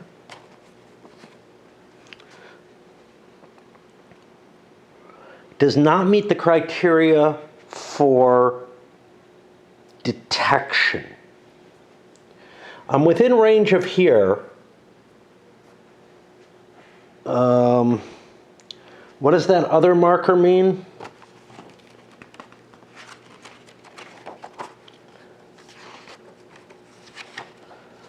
So I will be detected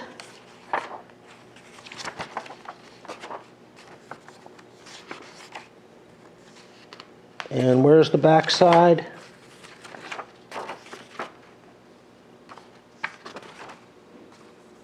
Doesn't say there. I know there's something. Fuck. They have 2 sides. Visually identified and detected, previously visually identified. Yeah. So this plane is going to flip over. I know what the plane is, but I'm no longer in range to be able to tell with one of my air units. And the tally obviously can't be there either. We do have to make rolls for some other things, though. Of course, reciprocal, I also lose my tally on that, which will push us into turn 25. And things, almost got exciting. We almost had another firefight. And that kind of was, that kind of charged me up a little bit more than moving a hex each time. And now that I'm at maximum height with some planes and kind of at the point where, well, we've all done what we can about the dog fighting, about prepping for a dog fight. Now we're moving, you know, instead of like a hex each turn, although this guy's been moving a half hex each turn, to be honest. But instead of moving a hex each turn, we're moving like 1.5, you know. Germans with their planes still in range, make another attempt, right? Yeah, but they drew a 0, Brits get a 1. They're going to be able to move that plane and continue, at least get half the mission done, get 2 points, I don't know. Continue to watch paint dry.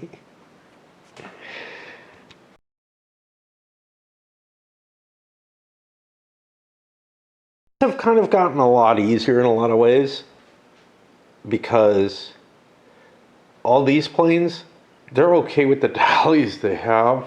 They're not going to be able to improve their detection anymore. I just have to make the detection, the maintenance during the track phase over there. And this guy's just out of sight. We have now the Halberstadt's trying to make a jump on them. I want to note something. The decision to use chips has really made things a lot easier, and keeping these, at least with a small number of planes, works pretty well. I gotta say, I don't see an easy way to keep track of which plane is which very easily if there's a whole bunch. You know, I mean, if we're talking about 10 planes on the board instead of 5 to begin with, it's going to be harder. We're probably actually talking about 15 because, well, maybe not. Who knows? But like that other scenario I looked at that had, you know, 30 squadrons. Of course, those squadrons can land and go back up using an optional roll. But if you're looking at like, the thing I was going to say is you can't really tell where people are going to shift their planes. So they're probably not going to put all their planes, well, they're not going to put all their planes on one phase of the day, but they'll probably put it on 2 instead of 3. And then somebody will walk away with a free win. Maybe. You might try to slip a single flight in on that other, hoping that the other guy just goes all in on the other 2 or whatever. A lot of room for bluffing and whatever in that. But if you're playing with the option, you could actually recycle your planes and get them back up. All right, so we go back to the engagement, which has to be somewhere. We meet all the requirements, and we check the engagement. Now here, we have Richthofen with his big +5 aggression. I think the target's lower. I can't be sure, because this is a Halberstadt. It's all the way up, but all the way up is only about 50%, which this guy could have actually taken some advantage of, because he could go higher. He is 15 out of 30. We're 7 out of 13. We actually should have been climbing with those Brits, because we could get higher than the Halberstadt, and then it could never get us. Oops. Okay. But as it stands, and we would only have to go one more. That sucks. Okay, well, as it stands, +5, target is lower, +6. And all we need is a 9. That's pretty easy. Okay, so we succeeded, and now theirs, all they need is a 9 as well. But their aggression, this is good old Todd here, is 0. That's fine.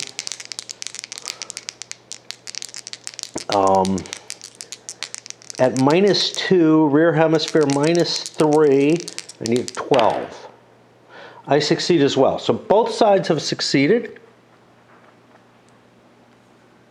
Combat commences with no surprise or disadvantage. Okay. We do our maneuvers. That is also going to be in here somewhere. figure out how to open it.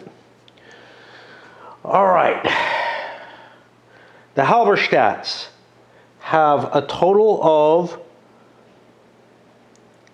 5 planes still. Maneuver differential.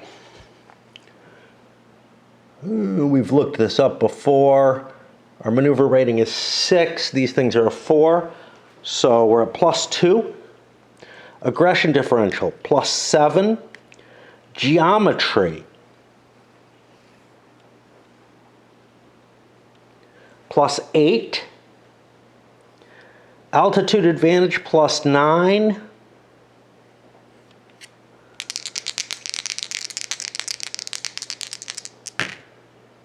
Nine and 7 is 16. That gets us 3 attacks. We'll do that here. And now the poor Brits. And yes, they could have climbed high enough, the Halberstadts could not have hit them, because they wouldn't be at a different level. If the Halberstadts were down at low, in the snow, they could bounce up. By my reading of the rules, but who knows.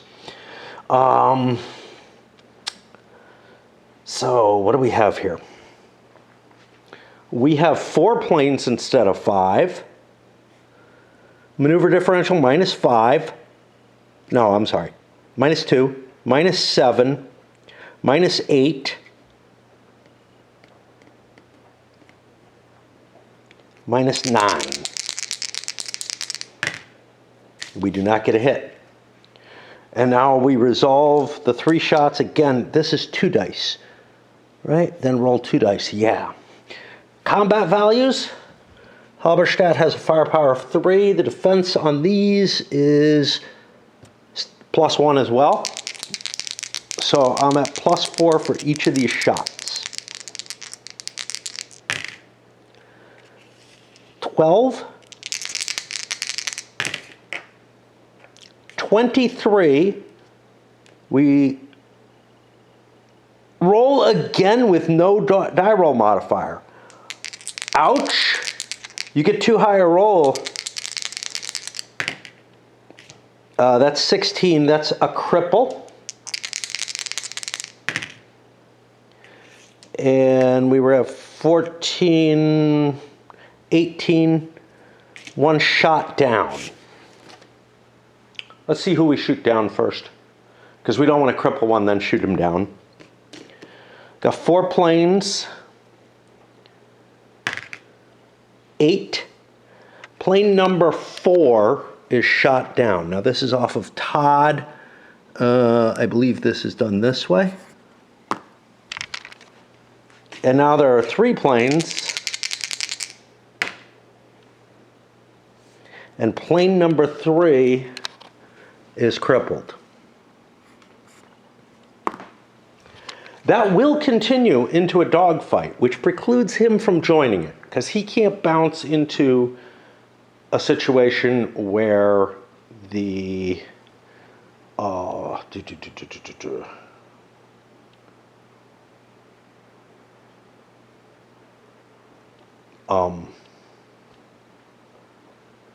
the fuck? Where the Germans are the attacker. Now, what's kind of weird here, when we set this up, if we recall correctly, this tally comes off. You can't keep a tally in a dogfight no matter what. The 0.5 comes off. Those don't exist. This is the German altitude.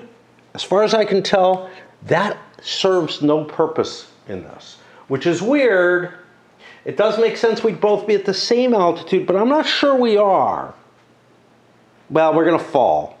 So, but here's the thing. If we switch sides and whatever, the altitude marker stays the same.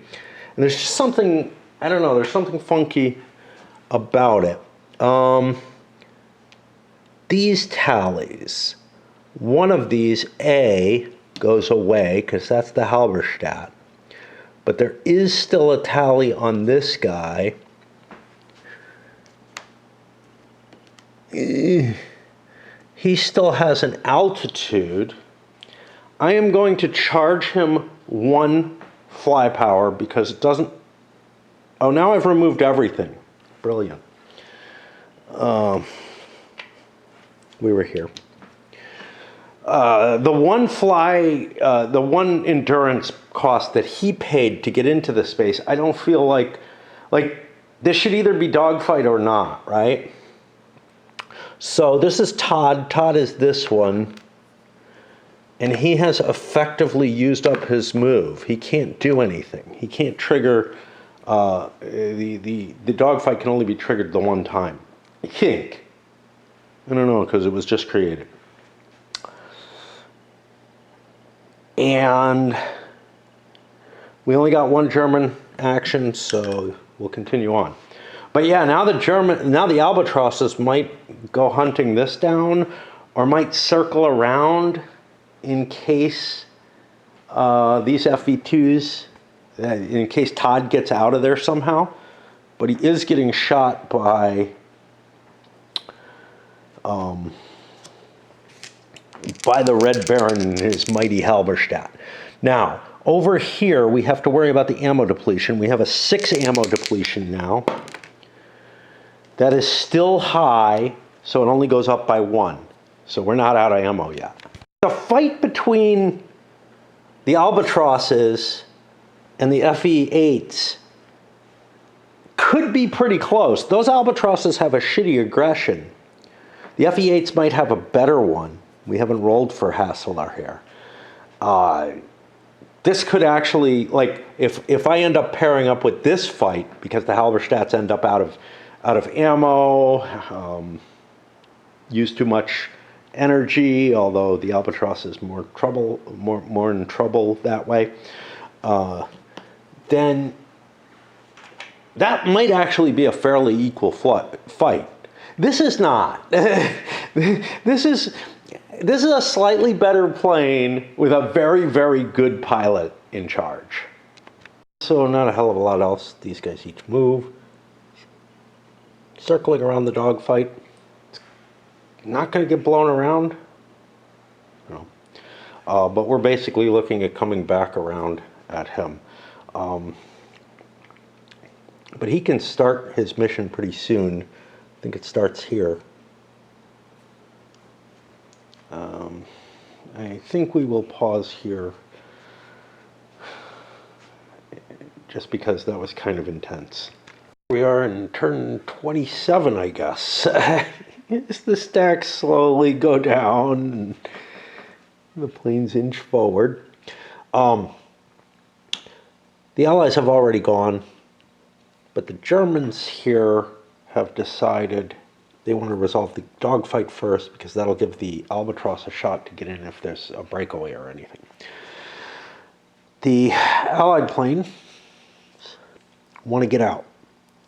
Now, in order to do so, and I'm not sure we're going to declare level speed and dive speed for the current altitude. If either is greater, then they can escape. Let's take a look at these. We're in medium. Level is 2.5, dive is 4. 2.5, 4.5. The FE8 can get away. Interesting. Couldn't get away from the albatrosses, but those Halberstadts, doesn't matter that Richthofen's in them. He can't chase him. It'll escape after the attacker rolls on the maneuver table using all applicable DRMs. To me, that's saying that I get my shots as the attacker. Otherwise, we add aggression and maneuver, and we'd lose that because of Richthofen. Okay. So yes, we are going to try to get away. And we should...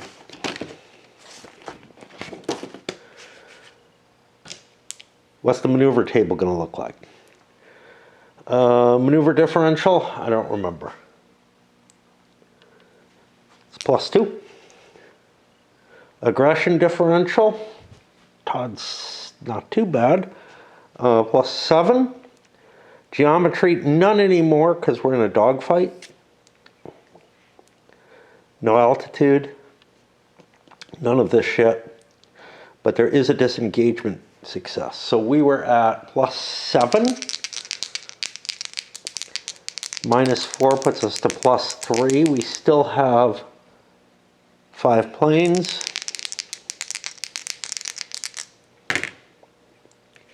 That gives me an 18. That's going to be 3 more shots going in.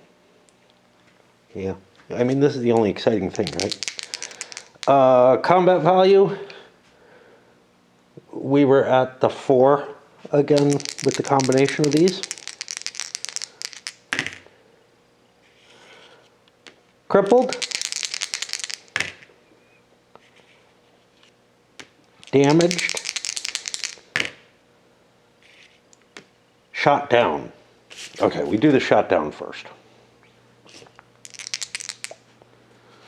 What is left?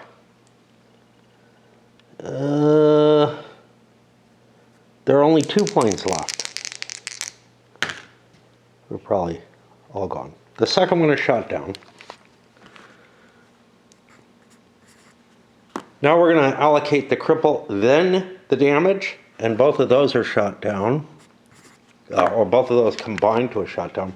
I should be rolling the shot down chrome. I don't know why. They're both deaths.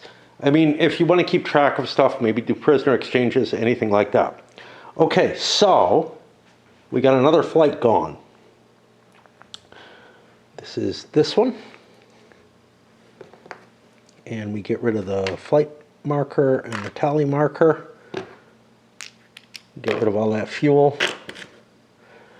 And we did not complete a mission, even part leg. But what do we do with the German plane at the thing?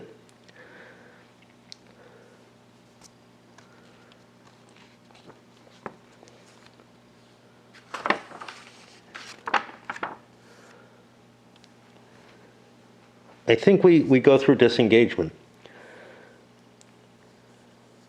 essentially.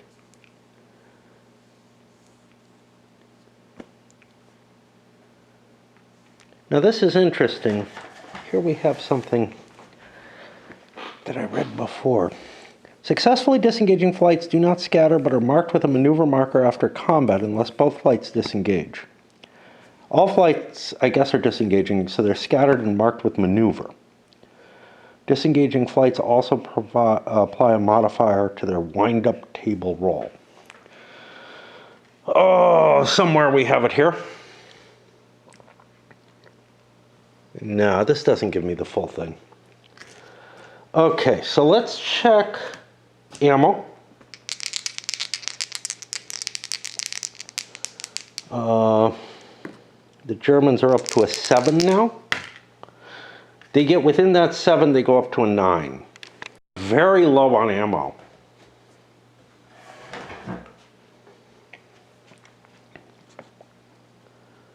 Now, I'm not sure I ended the first dogfight properly. I'm not sure how that plane got out of there. Oh, it got its engine shot out.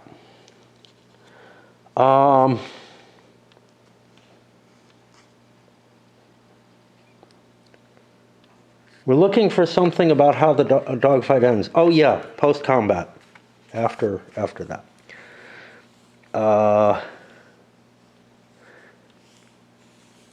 If no dogfight occurs, that's not it. But I know we need to do a wind-up. I think we do the scatter maneuver, become undetected, yada, yada, yada. I think that all happens.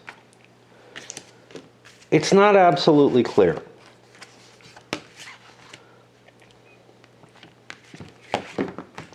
Like much in this game. Wind up.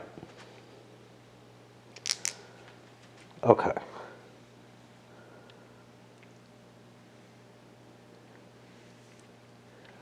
Flight's aggression is +5. It's dogfight, so those don't work. Nothing's been hit. I don't know if we just killed 2 enemy aircraft or we've killed 4 over the course of it. I would say the 2. So that puts me up to a 7.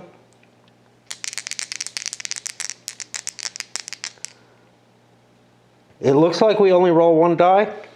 We're going to have to check here. It says 2 dice. So it's really unlikely, I mean, pretty much impossible. So there's no wind up there. We go to scatter. We go to, no.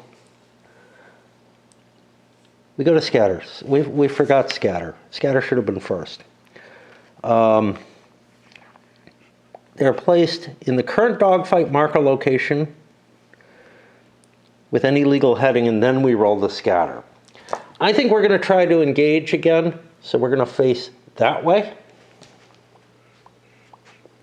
I'd rather face a hex side than a hex corner, although, yeah, the hex side is fine.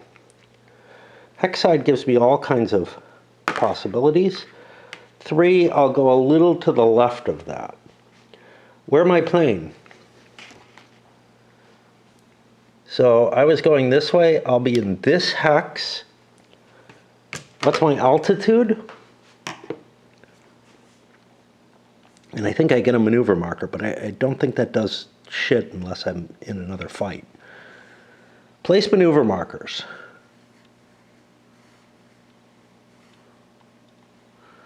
If instruct, okay, roll for each flight in the combat or airplane. Oh, I rolled a 3. That means the flight descends in altitude. I can go to any level within that. It was at medium plus 15, which this plane can't even do. Right?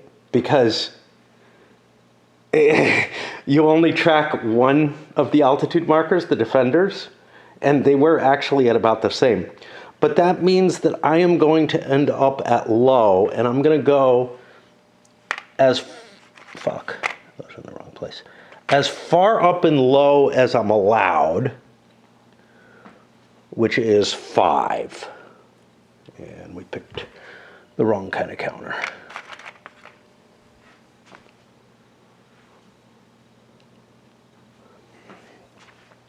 And we need to switch batteries. But let me look at that maneuver marker and try to see what it does. I know it has some effect on things. Battery switch. Where do the dogfights go? Over here. We definitely failed to do the maneuver marker right. It should be there on any plane. I went and found it. The key rule for maneuver marker, they're placed on a flight after scattering in air-to-air combat. Do not place them on flights already marked with one or flights marked with a dogfight marker. I think that's if you're continuing in the dogfight rather than breaking out of it. A flight that begins movement with a maneuver marker must expend 1 movement point to remove the marker before expending any other movement points. Fair enough.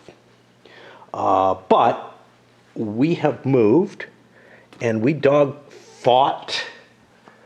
So we expend energy, and that gets us to the albatross. Which is going to try to do what it was trying to do before, which is turn towards that other FE8. Now, discretion is the better part of valor here.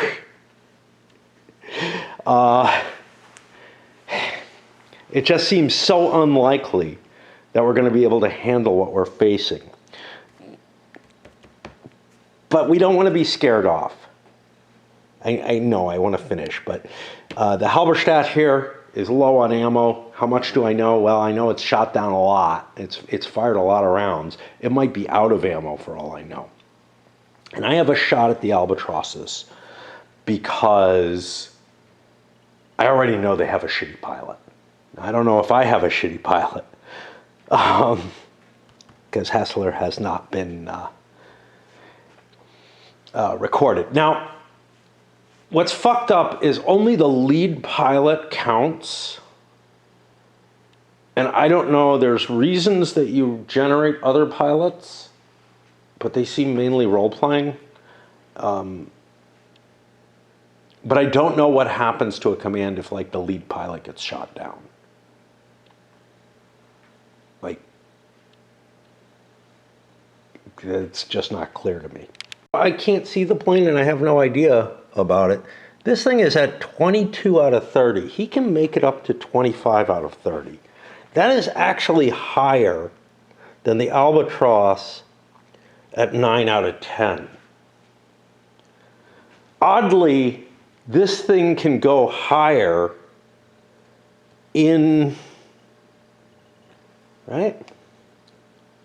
25 out of 30 is 5 out of 6, as opposed to 9 out of 10. 9 out of 10 is higher. No, okay. So I can stay at this altitude, which is good because I have better fuel usages, better engine power, all kind of stuff like that. I do not want to end up lower. Like, if this didn't work, it would be very, very bad. Like, if this thing went straight up to, like, I don't know, 29 out of 30 or something like that, that would be better than 90% of the distance. 5 out of 6 is less than 9 out of 10. So yeah, not thinking clearly. But I want to make sure that I don't want to climb with this thing. I want to turn a little bit sharper than I would otherwise. So I'm going to go here. So my movement, let's just look at it, is a 3. I don't want to go fast as I can, so I go 2.5. Call it 2. That's the first one there. I'm allowed to make a 90-degree free turn. Then I go here, and if I turn, I'd fall into this hex, which kind of makes me closer. Let's do that. And now the German planes have the wind going with them. Oh, we have no tally or anything like that. This thing only spent 1 fuel.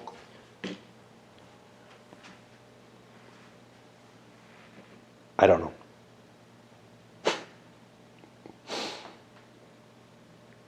Let's give it another turn or so. See what the Germans are up to. Because if that Halberstadt keeps coming at me, I think I want to break away. I know that Halberstadt is coming at me. Yeah. But then there's the question of, can I definitely get away? All right, let's play out a little bit more. See that I can get away safely. Definitely forgot to do. These two planes are pretty much outside of range, aren't they? They're within range of regular observation, so they will be both flipping over the same as this guy is. The Halberstadt came out of a dogfight, so it's actually undetected at this point, like fully undetected. Which means, you know, we'll be doing the range searches out here and whatnot, the long range observation to get it detected. Then I don't know if it returns to detected initially. Like, I think it has to work its way through completely. It doesn't get this side back. All very weird. And actually, it's all more confusing than that. Since I'm undetected, I put a dummy out there with all the same values on me. And that way, I can send one counter back to the base and the other counter chasing, or I could send 2 counters chasing. I'm going to go with head 1 back to the base. Leave him in doubt. And I'm actually at low band, which means it's only 6 hexes.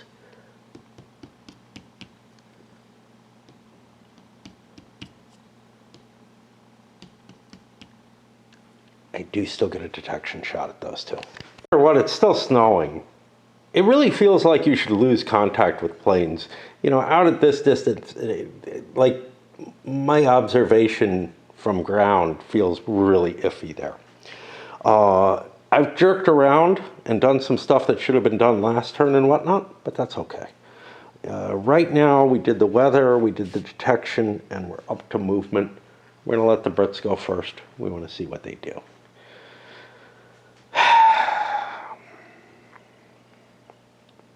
I think they have to try to run. They're heading back to Trezeniz,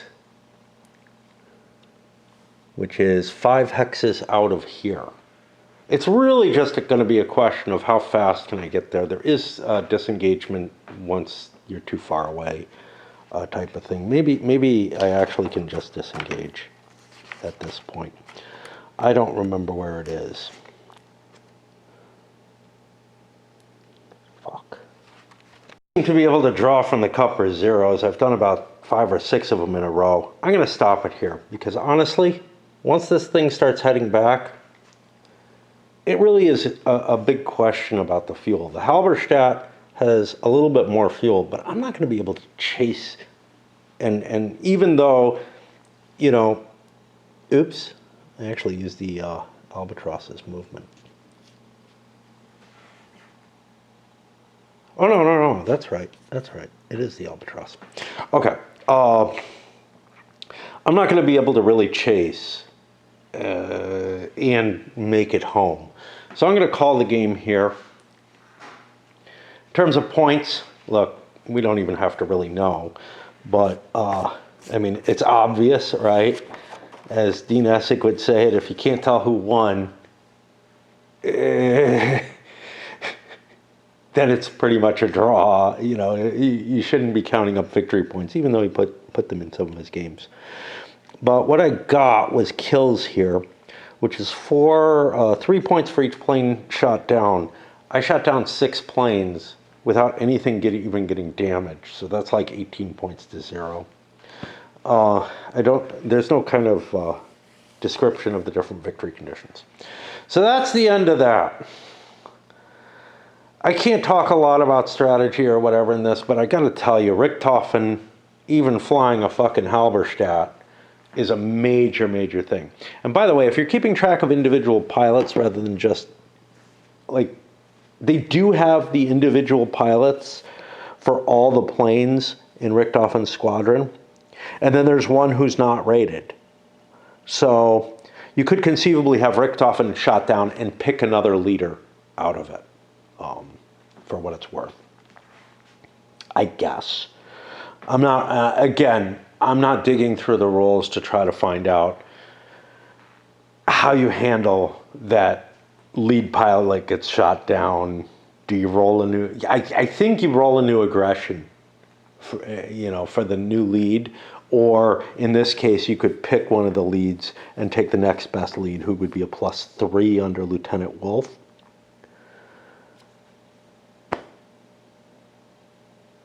But, you know, you might have like rank or something get involved in it and make it weird and everything, and I really don't think that stuff is covered.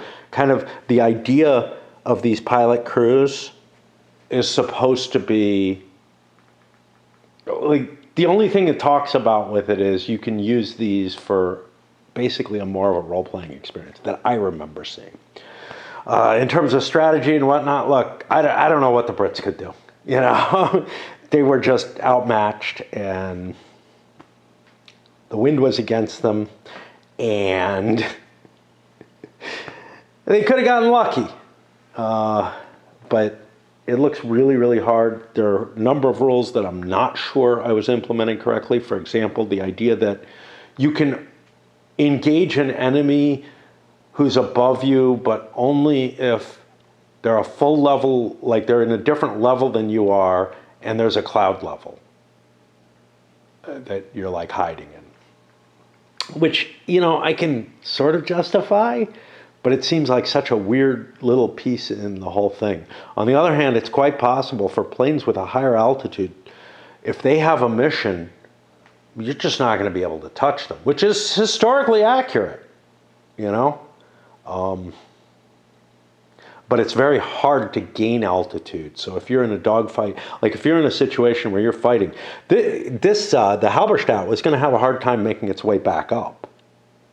But it would be able to do it if the Brits came forward. Anyway, that's all we have. We are not playing any more of these, but we are going to review it, of course. Up it goes.